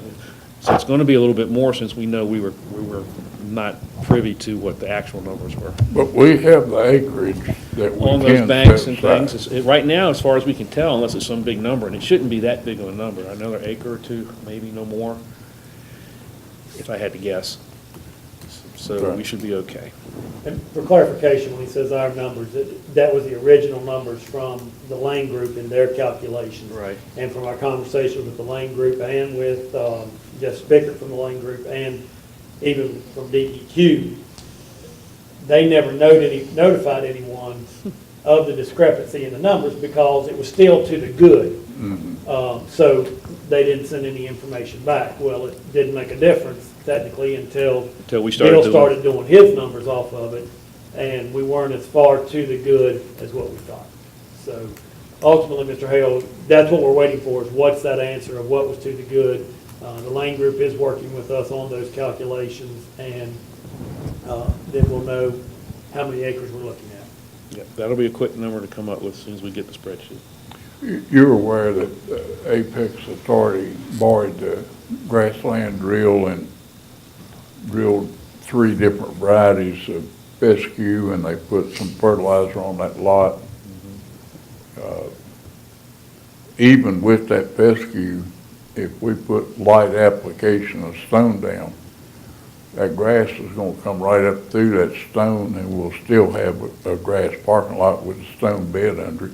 It'd be a lot harder, yeah. Yeah, it'll be, both groups should be happy. And then I had a question for you. Have you heard anything from Mr. Hausman at Coalfield Services? I was going to address that if you want to go to the next topic, the ventilation. Mm-hmm. Okay. Before I get that, we have 1 quote in hand from Sexton's Construction, that was on the 8th of May. So we're trying to get at least 2 more quotes, 1 minimum of 2 more. Mr. David had worked with, finally got a hold of Mr. Hausman on the 24th, was that Friday? Yeah, May 24th. And him and Mr. Rush Sutherland had talked about it, and they're thinking of what David quoted as an innovative engineering-based solution, whatever that means. So they're looking at it, so that's 1 more quote that we're anticipating. It took a while to get a hold of him, and finally ended up going there knocking on the door because we couldn't get him by email. Oh, did he say I called him and talked to him? I didn't know that. When I talked to them, they said, yes, we're aware of Mr. Hale came to see us or talked to us directly also. So, yes. Well, the innovative idea I gave them is a minimum of 50,000, 1 fan, and a max of 100,000 CFM, 1 fan. No ventilation. We don't need any makeup on the west wall. You've already got 2 there and 2 16-foot doors, and it needs to be manually operated and only turned on when you need it. Right. That's not very innovative, that's just Common pretty sense. basic. Yep. Well, The innovative costs money. That was gonna be one of my questions right here. With the volume that we're looking, with the numbers that we're looking at, it is going to exceed our $30,000 number. And that means there's got to be bids received on it. So, I don't know that it will. you think it'll come in I looked up a fan that would do it in Granger catalog, and I didn't know this, so I talked to Hausman. Joy Manufacturing over Tazewell County sold their fan division to somebody else. But they made high-speed fans and they made high-volume, low-speed fans. But Joy don't do it anymore. But he knew about who did it, and he was gonna contact them for the engineering to move that much air. And we basically talked about that one fan can do the job. Now, what they come up with, since you've talked to them, I don't know, but they're not working to a specification. They're working with a performance spec. Performance-based. Is 50,000 cubic feet the minimum amount that we would like to have moved? Is that? The calculations that I did, and I think I shared the letter with y'all, was, and you're not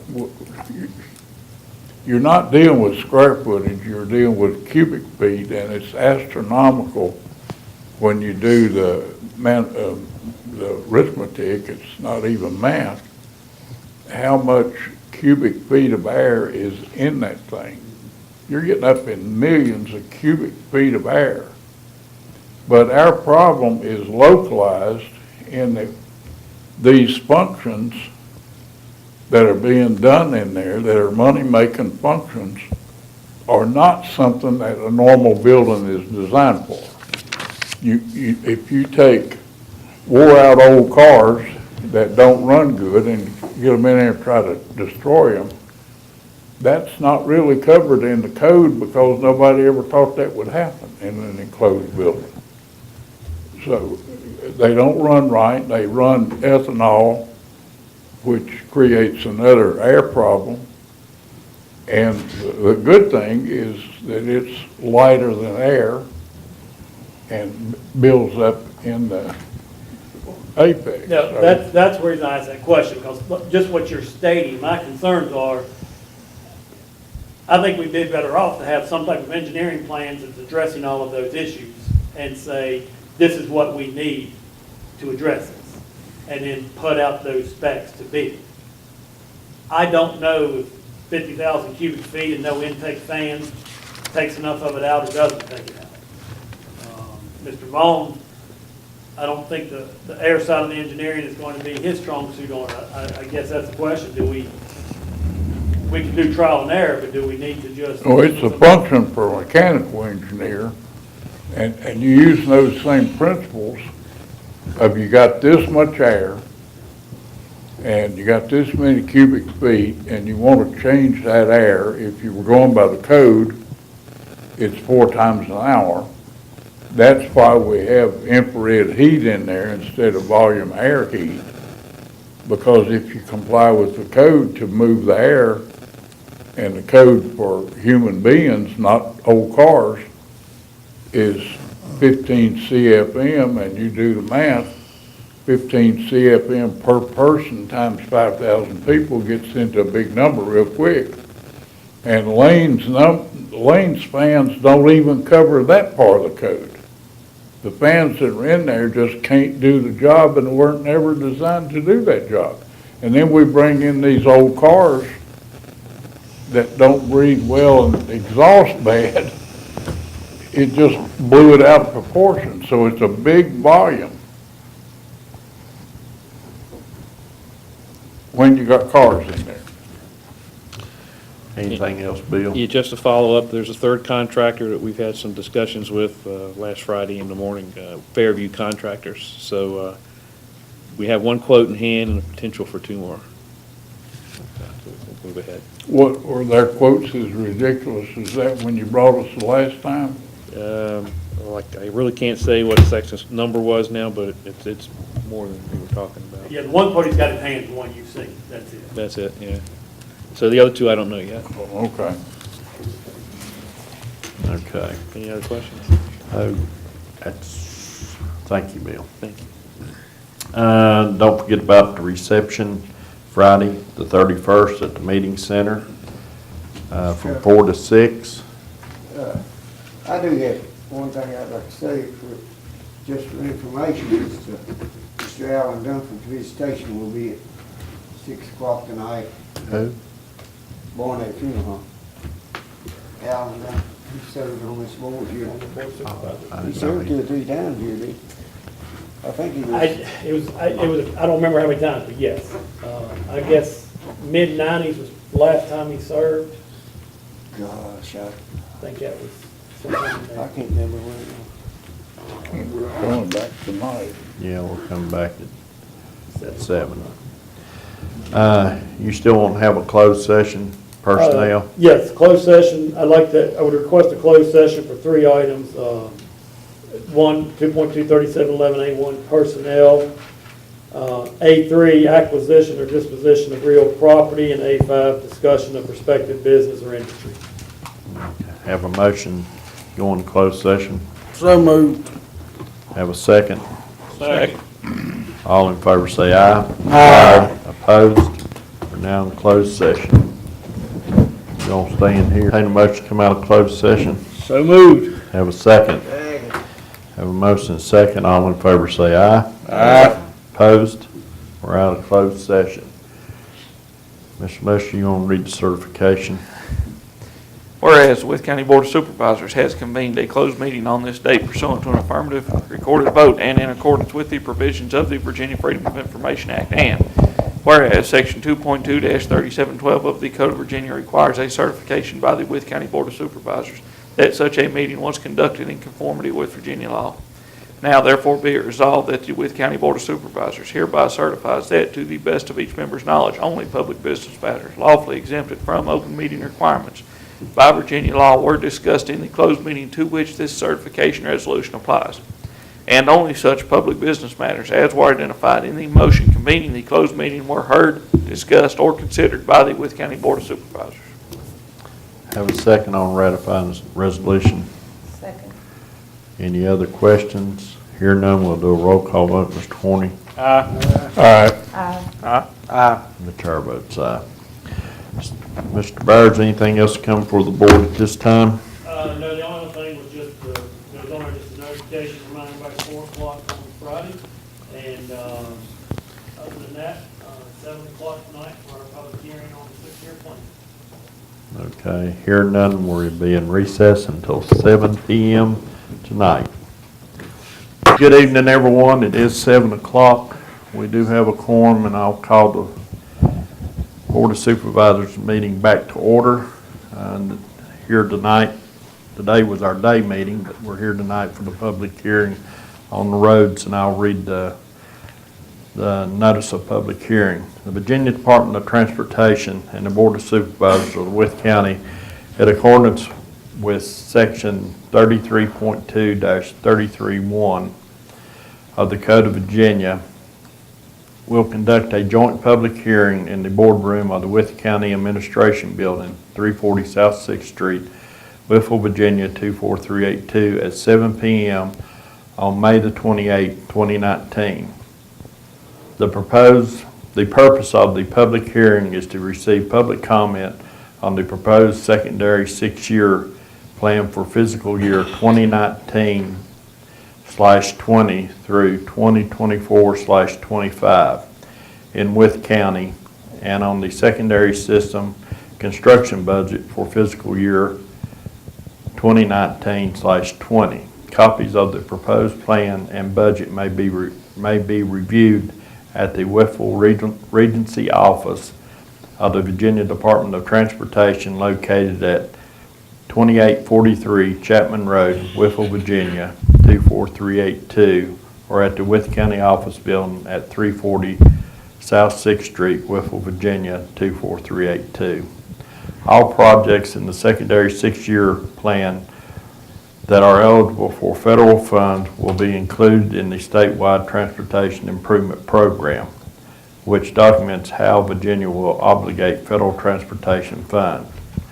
Persons requiring special assistance to attend and participate in the hearing should contact the Virginia Department of Transportation at 276-228-2154. Persons wishing to speak at the public hearing should contact the Wythe County Board of Supervisors at 276-223-4500. Before we get into the public comment period, I will remind everyone you have 5 minutes to speak as an individual, 10 minutes as a group. Before we get started, Mr. Barrett, do you have anything, or Mr. Fowler? No, Mr. Chairman, I would recommend going ahead and proceeding with the public hearing comments, and then following that time, Mr. Fowler can present information to us. Okay. Now we'll open the floor up for public comment, and Ms. Lawson will call the first name. Okay, first on the list.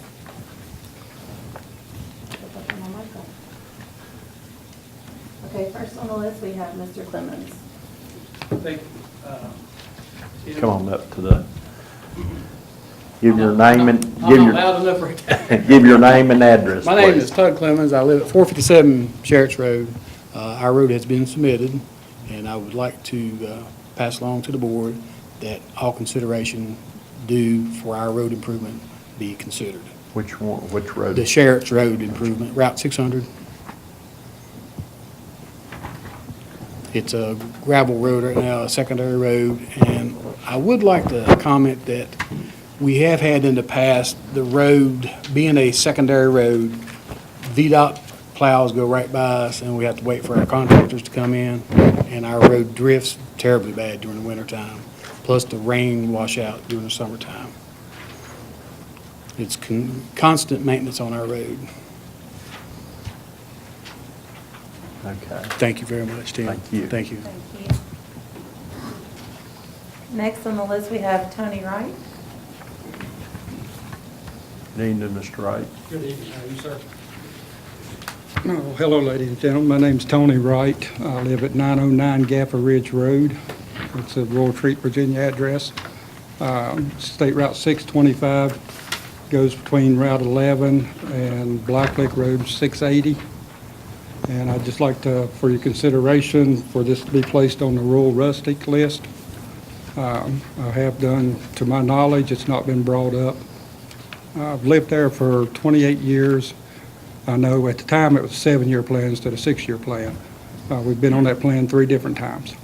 And all 3 different times it's got taken off for consideration of a different road or lack of funding, or it's a 2-mile stretch of dirt road. Goes through the Gap of the Ridge. Very treacherous road. I mean, it meets all criteria. I've read up everything that needs to meet the rural rustic, and it meets all the criteria for improvement. But I'd just like for your consideration to take a second look at it, try to get put on the 6-year plan. We probably average two wrecks a year there, and I don't know if anyone's familiar with the road. We've got a 100-foot drop-off going through the gap there, and like all dirt roads, the people that live there know the road, run 10 mile an hour, watch for the school bus. You know, we're good, but these young kids and stuff going through there, someone's going to get hurt very badly. So I want to apologize. What was that route again? it's State Route 625, Gap of Ridge. It runs from Route 11 to 680 Black Lake.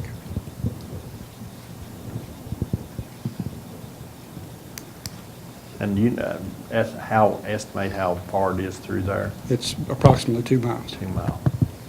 I'm sorry, ma'am.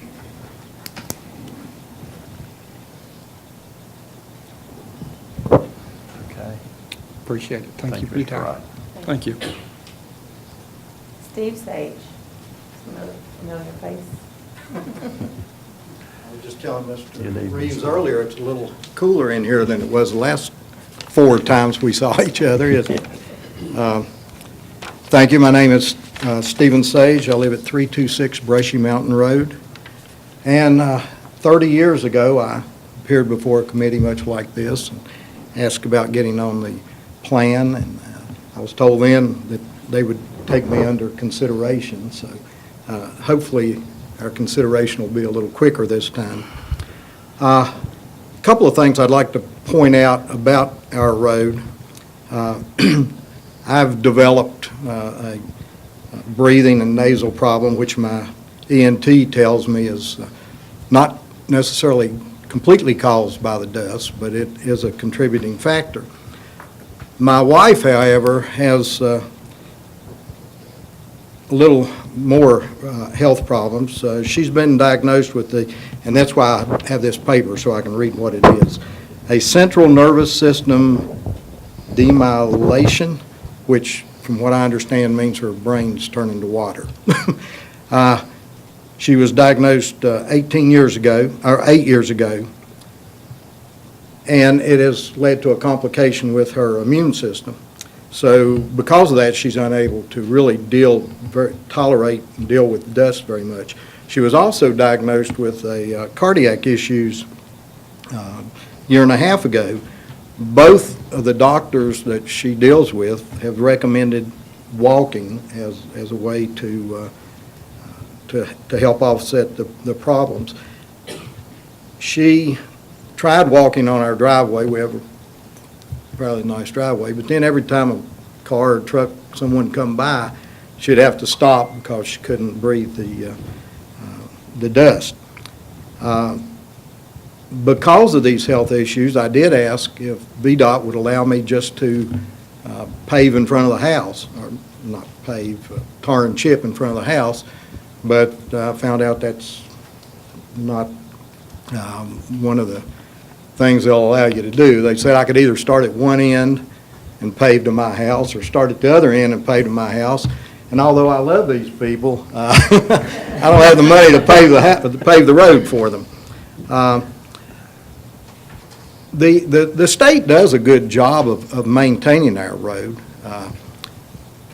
We do have quite a few potholes right down near the bridge, and I think we're all indebted to Mr. King for keeping that under control for us, and even cleaning out the snow. He does a good job of that.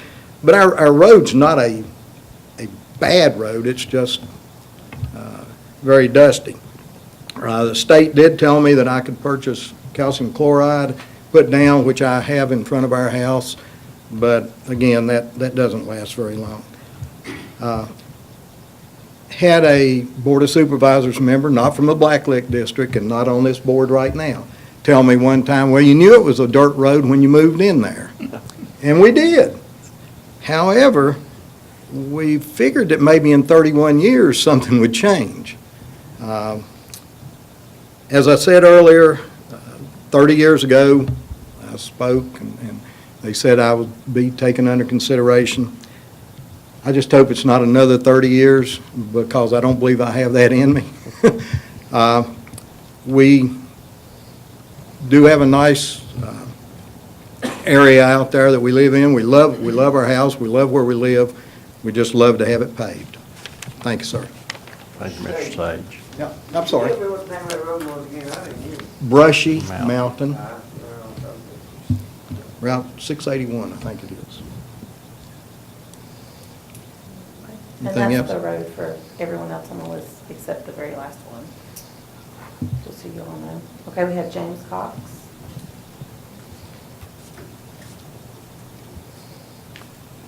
Good evening, Mr. Cox. James Cox, 408 Brushy Mountain Road, and that's Route 681. I thought about coming with my crutches and cane, as if that would have an impact on you. We've owned 408 Brushy Mountain Road since 2004, actually. And we've listened to, all of the comments that made by everybody on the road, and it's pretty much the same thing. We really would like to have that road paved. I spent 2 tours of duty at Ground Zero just after the Twin Towers collapsed, and I do have some lung problems as a result, we believe, of being there. And it would really be a big help to me to get rid of all that dust as much as possible. My wife likes to walk, I like to walk, but in the summertime it's pretty hard to do with the dust and the gravel. It would really be nice, and we would appreciate it very much if we could see that road paved. Thank you. Mr. Cox. Let's see. Is this Carol Cox? He spoke Would you like to speak? Okay. And Stanley King Jr.?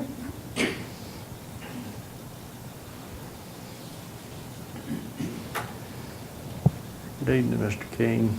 Good afternoon. Stanley King Jr. at 214 Brushy Mountain Road.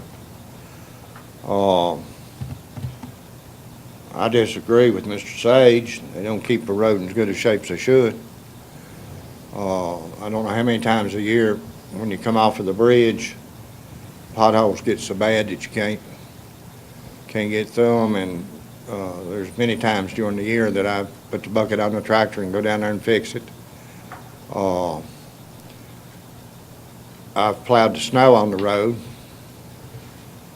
I have a state snow plow on my tractor for the neighbors. And a damn one of them ever bought me a drop of fuel. But I do it. I do it for them. And but I do when it gets deep.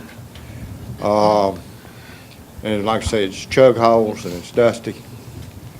And there's not that many of us live up through there. Dead ends. But we pay taxes just like everybody else. Thank you. Thank you, Mr. King. Next, we have Marsha Lawson. I believe it says. I'm gonna let my husband do it. Okay, is that, let's see, is that James Lawson? That's a change, Marshall. Evening, Mr. Lawson. Evening.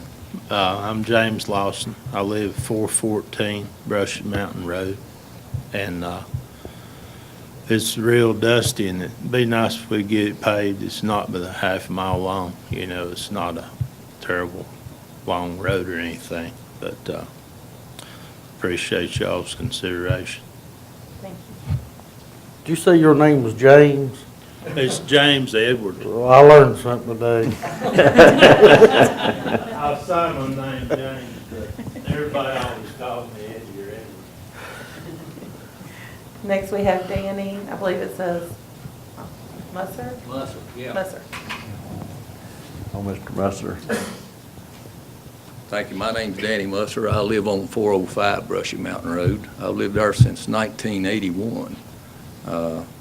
Been a few improvements on that road since I moved in there. There used to be a locust tree in the middle of the road at Eddie Lawson's cattle pen, but the state did take that out, and they did clean it up. But it's been a dirt road for a long time. It's 0.8 of a mile is actually what the sign says at the beginning of it.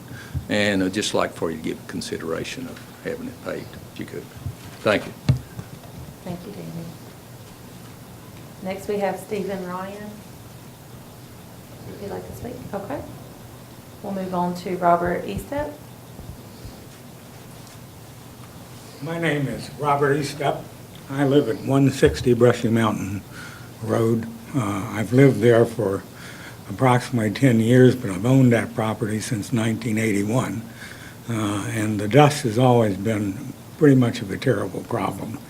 And not only that, but when the rain hits that road, we get gully washers out there, and the surface that we have washes away pretty quickly, which only complicates the maintenance problems that the county has to go in there and put gravel down and take care of it. We appreciate the self-help that we get from our neighbors, but we would appreciate it greatly if some consideration could be given to giving us some relief. Thank you. Thank you. Thank you. And last on the list, we have Wayne Root. Good evening, Mr. Root. Good evening. You dropped something.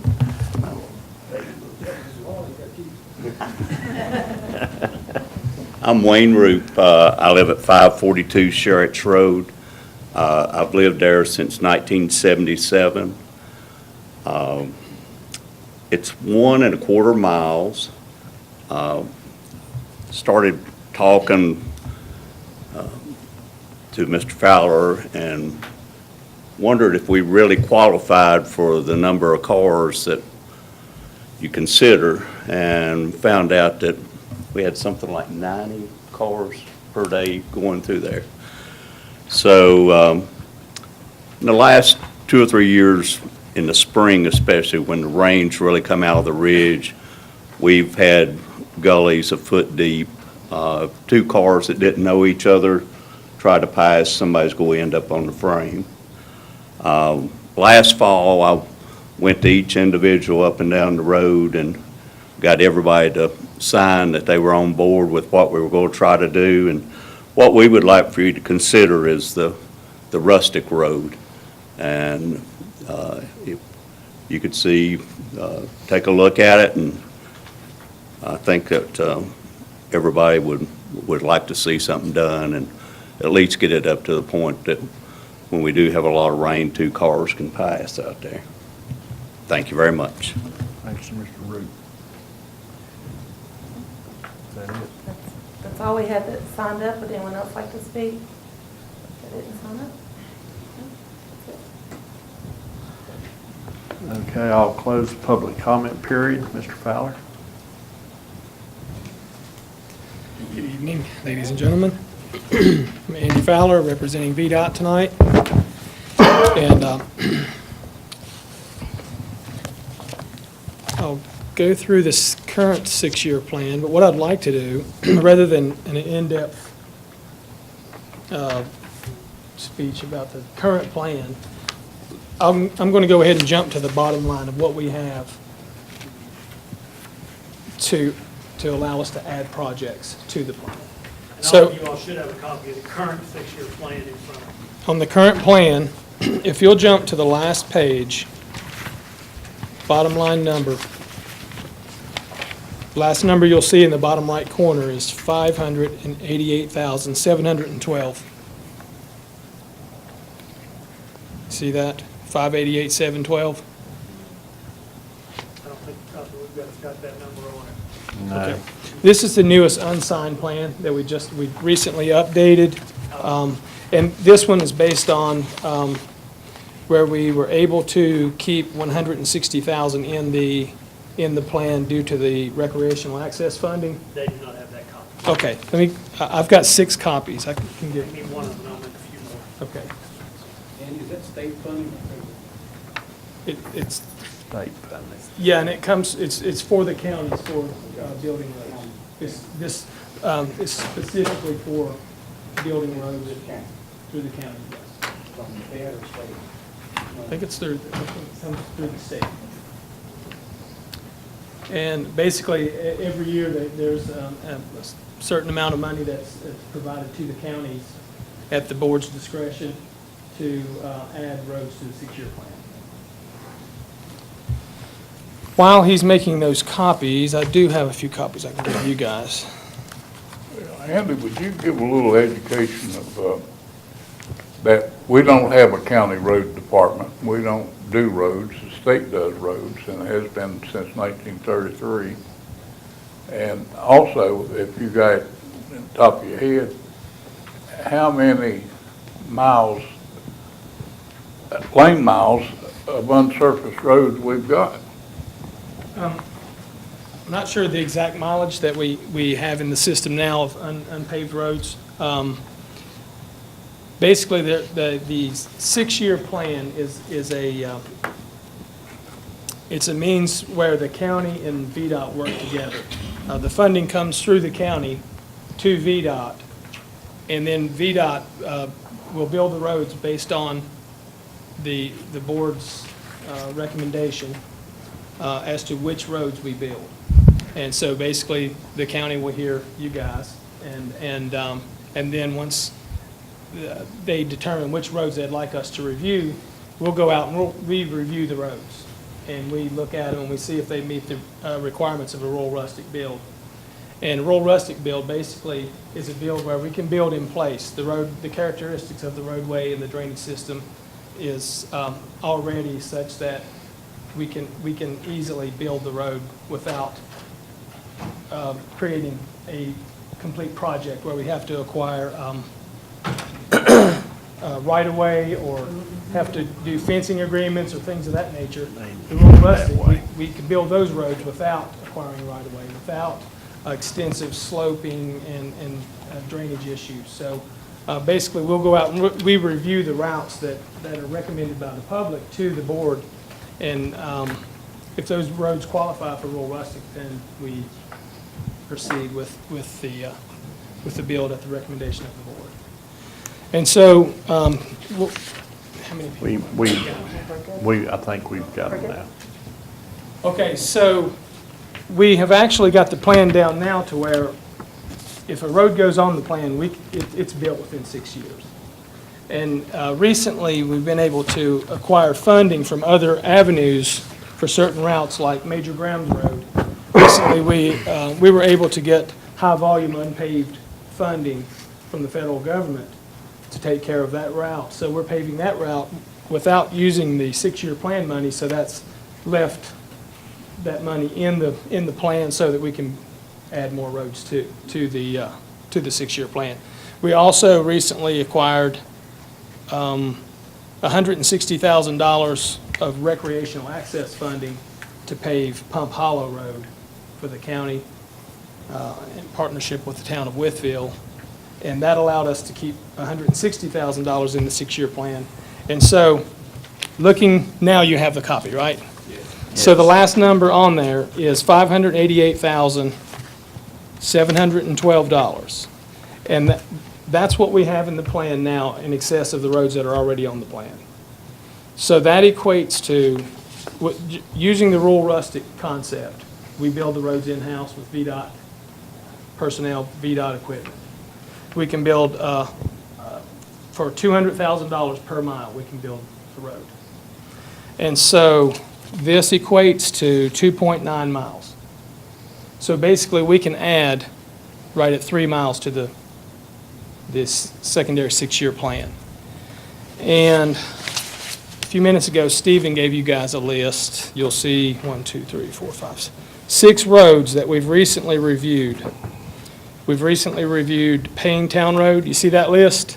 This is a different list. Yeah, we have the list. Okay. We reviewed Paynestown Road, which is 1 mile. We reviewed Brushy Mountain Road, which is half mile. We reviewed Sheffytown Road, 2.1 miles. Sharrett's Road, 1.4 miles. Another section of Millers Creek Road, which is another 2 miles. And Riverview Road, which is 1.2 miles. And so we can, these are the most recently reviewed roads that do qualify for rural rustic build through the rural rustic program. Let me ask you a question. On Riverview, how far does that go from the end? Just top of the hill? It's 1.2 miles. I'm not sure exactly. It's from the, Must go just top of the hill. yeah. Okay. The Paynestown Road is a dead-end road. That's the entire route. Brushy Mountain is a dead end. That's the entire route. Sharrett's Road is a through road. Basically, it's in between 2 paved roads. And so basically, VDOT needs a recommendation from the board as to what 3 miles from this list you'd like to choose for routes to add to the 6-year plan. And I reviewed these routes. We have rural rustics and we have easy rural rustics. There's roads that are very easy to build, and one of those, and actually has a benefit to VDOT as well. One of those routes is Brushy Mountain Road. That is an easy build. It's a flat. We don't have to do anything but basically straighten up the ditches, install some new piping, and surface treat. It also is a dead-end road that's out on Black Lick Road, and we have to tram. VDOT has to tram a long way to get there with our grader just to take care of that road. If that road were added, that would eliminate that excessive maintenance that we're spending just to get to Brushy Mountain Road to perform maintenance. So Brushy Mountain would be an easy half mile. Sharrett's Road is another one. It's between 2 paved roads. As he said, it's 100 vehicles per day that travels on that route. It would be a benefit to VDOT as well if that road were surface treated. Where is Sharrett's Road? Fairview section, between Fairview and Queensmont, just north of town.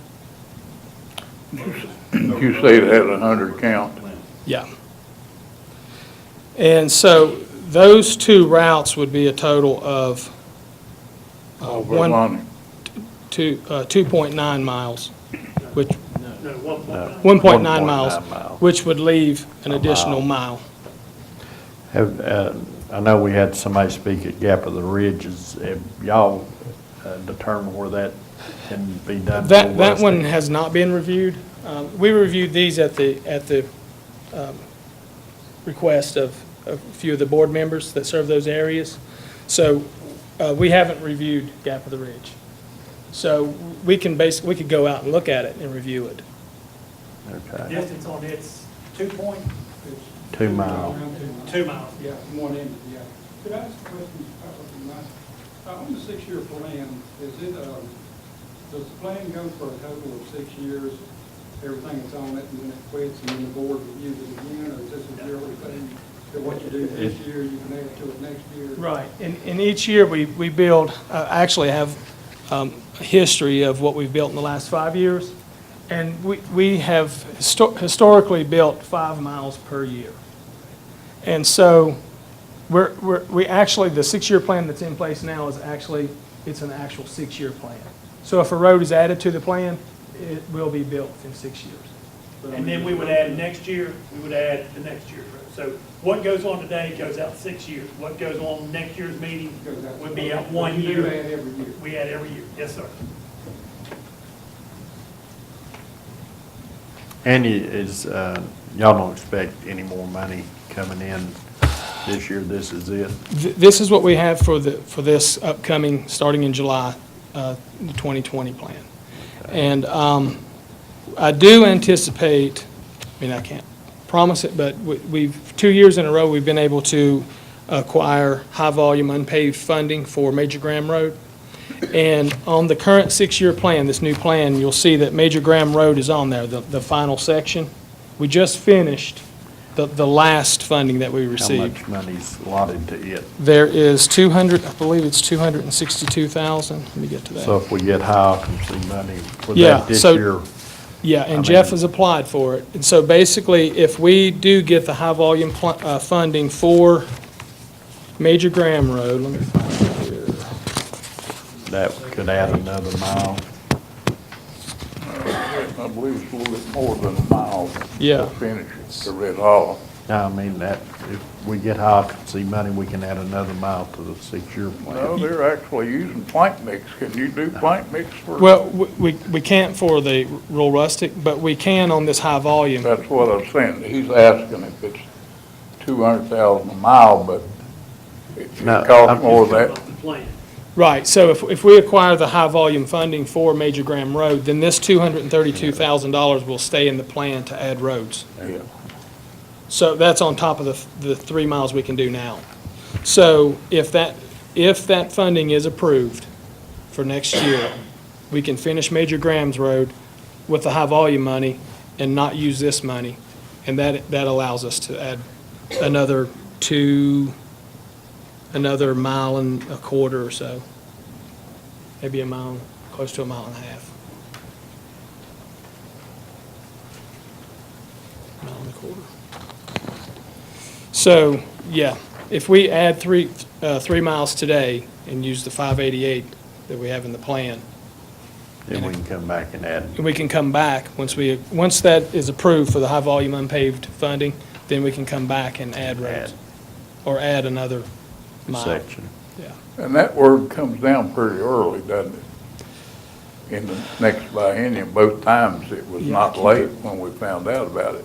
You have to apply in March, and I can't remember how quickly they got back with us, but we've been very successful the last 2 years. VDOT has done very successful with high volume with recreational access, freeing up money to help us get these roads on here. And like I said, you've got the history there, but looking back through it, the roads are definitely getting done within a 6-year time period, some of them Yeah. quite a bit quicker than that. So, Yeah, I actually have a print-off of all the roads that we've built. We've built 20 roads in 5 years, 25, equaling 25 miles, so. And that's with in-house employees. We have 12 guys at the Whitfield area headquarters and 12 at Speedwell, so we've done that with those guys in-house, along with our normal maintenance. Okay, does anybody have any more questions for Mr. Fowler? Andy, will you have them check Gap Ridge Road and send that to Mr. Barry? And one question on the handout, Mount Airy Road, it's on page 2. Is it scheduled for this year? It has been, the straight line sketch is done, and it's in the system now, awaiting the environmental review. And that one should be started this year, sometime, I would say, around September. It should be started. I don't know if it will be finished this year. It will be finished in this fiscal year. Fiscal year, yeah. But, or the fiscal year 2020. But I don't know if we'll get it completely finished before winter starts hitting us, but we'll get started on it. Mount Airy and Wilkins Road will be started this year. Mr. Fowler, if we do Sherritt's Road and Brushy Mountain Road, that leaves 1 mile.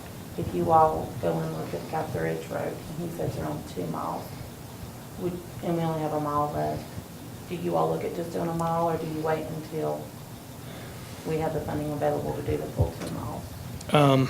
It's best if we can do the whole route, but we have done routes in sections, like, for instance, Miller's Creek, Sharon's Drive, New Bethel. Okay. There are I couldn't remember. Yeah, Pope Road. It gets very confusing when you do such, because the people say, I've been on the 6-year plan for 20 years, and what it was, It's just sections. one section was on there, and then another section was Okay. on there. We try to get the whole route on there, but like I said, we have split it, Well, quite often, the funding just won't let you do it. right. If you got 5 miles of road to build and the road's 7 miles long, I think we've got Miller's Creek divided up into 5 sections, haven't we? Yeah, there's 2 sections on the plan now. Yeah, And well, we're working the on one the that's section. funded, and you're gonna go up to Heather, and then we got 1.5 miles beyond there someday. It's, I can't read the small print, and there's no years at the top, so. Yeah, there's currently 2 miles of Miller's Creek on there, we've already done 1.1 mile already, I think. of Miller's Creek. No, 0.5. we have it funded, but it's not done. 0.6. Right. We're working on a .6 section now that will be finished soon, and then there's another, I think, 6/10 to 6 Heather. or so. And then another 1.5. Yeah, on the back of the plan there. We added another one not too long ago. The traffic count too, that 2 miles that's on this last page you put out, will put it to the Peak Creek drainage problem, and right before you get to that pipe problem at Peak Creek. Right. And so, it also depends on the characteristics of the road. So as far as like Gap of the Ridge, we'll go out and review it and see, if there is a good stopping point or if it makes sense to do part of the road. Great. Thank you. And to put you on the spot, but Jeff has instructed me that we need to know tonight which roads are going to be on this plan. We need to know the 3 miles because we have to turn it in tomorrow and submit it so that it will actually make it to the plan. If we don't submit it tomorrow, we'll have to wait till the next go-around. Okay. Well, we can look at, So, no pressure. I'd like to see Sherritt's added and Brushy Mountain. I will say, I think you had Sherritt's and Brushy Mountain because you got people here for them, well, I think Brushy Mountain should give them first, that's the most people that's here. And then Sherritt's. What's your traffic count On, each of those roads? all right. Seems like we're back to all the money's going to the western end of the county again. All right, let me find it here. I'm not running for election, these other guys are.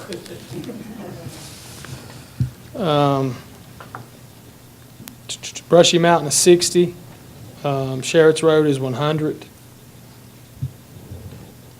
Paintown is 140. 140. Did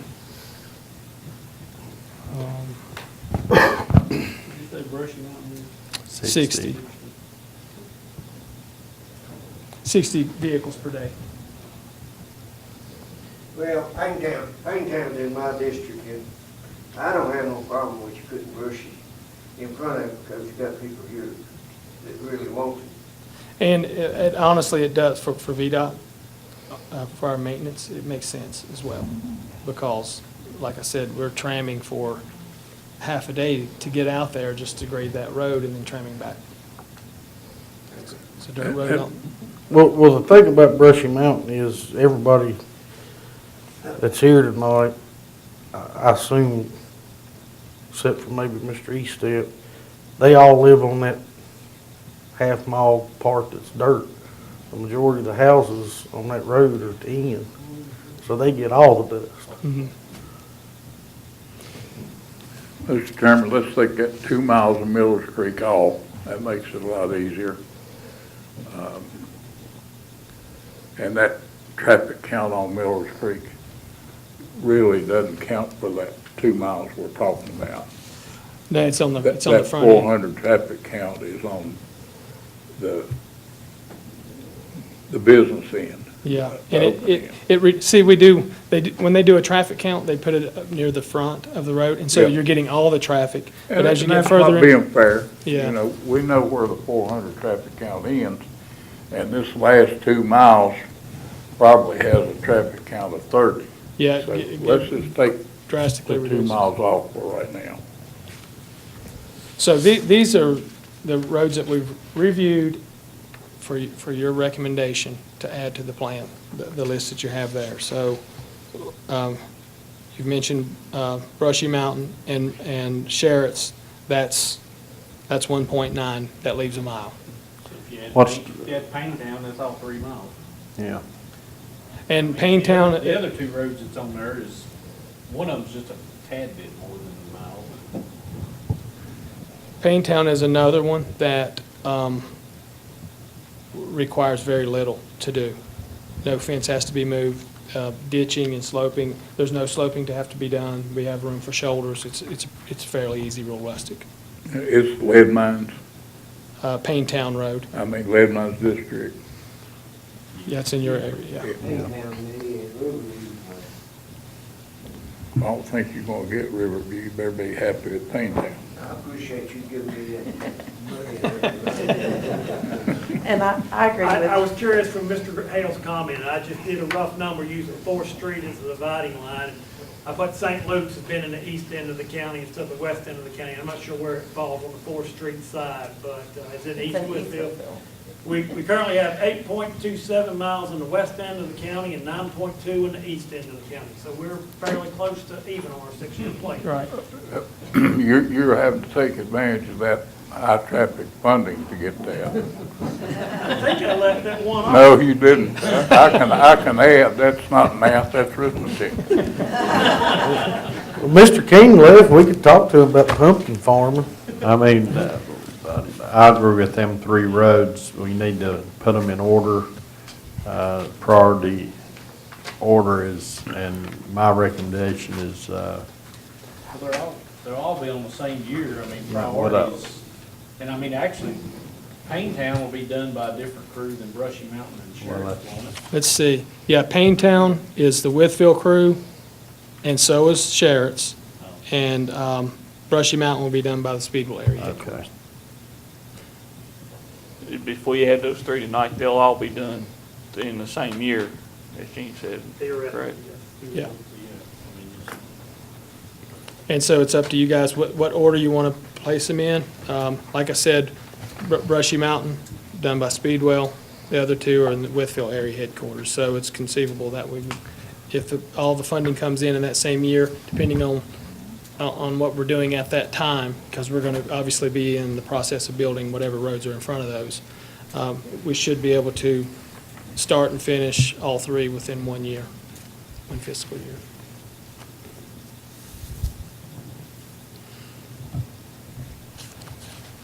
so we decided those 3 roads are the ones we're going to add. Mr. Chairman, I just recommend getting a motion in order, a second, and vote on it, and move forward. I'll make that motion. Second. And your priority being, which Andy's asked you twice for, is to do Brushy Mountain in schedule in Payne-Town. Brushy Mountain, Payne-Town, then Sheffey. Sheriff. Sherritt's, I mean. I'd do Brushy Mountain, Sheriff's, and then Payne-Town, since you ain't got nobody from Payne-Town here. Yeah. Would be my Me, suggestion. I'm there. You don't count. Ain't you figured out? You're just a pain. That's what I've been told all my life. Okay, we've got Brushy Mountain, Sherritt's, and Payne-Town in that order. Okay, is there any other comments or questions? The only comment I would make is I may or may not be here next year depending on elections, but I think Gap of the Ridge needs to be checked next year. Yes. Well, I'm going to go ahead and check it. I'm Yeah. sorry, And- due to the urgency, we couldn't get it on tonight. Can I But ask one more, or say one? You were talking about the 1 mile. My major concern here is not the dust and stuff. I've lived out there for 27 years now. We have to watch a vehicle every other day, we know that.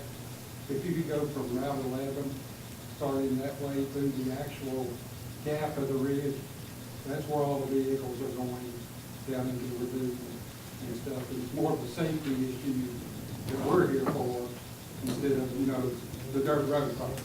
And you might, It's a possibility you could do a mile of it, that would take care of the problems that we take care of. All right, so basically what I'll do is go out and we will review the route to see if it meets the qualifications for rural rustic, the width and the drainage. And so, and as far as like sloping and things of that nature, if it meets the criteria for rural rustic, then I'll let the board know that the entire route or 1 mile of it or whatever amount of the route meets the qualifications for rural rustic. And then at the next meeting, depending on funding, then they can decide if they want to add it. And like I mentioned to Ms. Lawson, we can, if funding's not available to do the whole route and the whole route qualifies, then we could look at the option of doing partial. you might, I've hauled hay on that road, and the first mile is where it probably won't qualify. You probably don't have enough width without attacking the mountain to get it in there. I don't believe you got 16, 18, I don't believe you got 20 feet to work with. So I'll have to look A at load that. of hay coming around there, there's not room for anybody else. Yeah, we just have to measure, make sure we have the width there to actually build it full west. We're actually at about 30, 36 feet all the way to it. But now, it's sort of like kind of slow, I don't know what the slow is. So- But I'd appreciate it, to take a look. And even if it can't be added to the 6-year plan, if there's something the state can consider, I'd appreciate any kind of improvement through those couple of curves right there. It's just, someone's gonna be key. So what I'll do, I usually, like when I review the routes, I'll just email it to Stephen, let him know yes or no. And also, we usually just give him the criteria, why it met or why it didn't meet. So I'll do that, and then Stephen, through whatever avenue, can get a hold of him. I've got to be able to get in touch with you. Okay. Okay, we have a motion and a second to add in this order, Brushy Mountain Road, Sherritt's Road, and Payne-Town Road. We'll do a roll call vote. Mr. Vaught? Aye. All right, The chair votes aye. Mr. Fowler, will the full plan come back and be presented to the board, or do they need to go ahead and authorize me to sign that when you get, what's your time frame for that? To save another meeting, I guess the authorization would be good if we could do it now. Y'all want to just go ahead and authorize me to sign that when they send it back into it, the necessary paperwork? Have a motion to authorize county administrator to, And before you vote, or you can make your motions, then I'll mention something. have a second? Second. Okay, any discussion? Okay, so what you're doing here is, the new plan that you have there, we've added everything on there that had been recommended before. So basically what you're doing, what you're voting on now, is that plan with these roads added on the back, on the Yeah. end of the plan. Okay. so you got a motion. Okay, any more discussion? Well, I say. okay. Mr. Horny, Aye. All right, Aye. Aye. and the chair votes aye. Okay. Anything else, Mr. Bear? Mr. Chairman, and Mike, And this doesn't involve any of your all's roads, but you're welcome to stay as long as you'd like. Mr. Hale mentioned today about revenue sharing and roads for revenue sharing, and while Andy is here, if we have just a few minutes, we'll mention those roads. We are working on pre-applications currently, and Pam has been working with Mr. Vaughn on this. Currently, we have several roads that residents have expressed an interest to us in doing it. One of them is Dyer Road. Cost on it's about $115,000 for it's about a half a mile. Bentwood Drive is one, it's about 8/10 of a mile, right about $150,000. Beetle Spinner is one Mr. Hale mentioned this morning.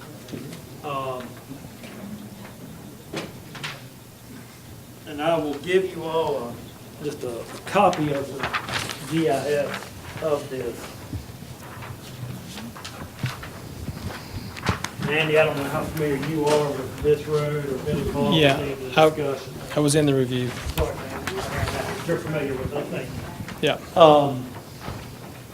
Where that red is actually starts from Major Graham to there, was not included in the River Hills subdivision out there. And then beyond that actually starts the River Hills subdivision and Major Graham Estates subdivision out through there. So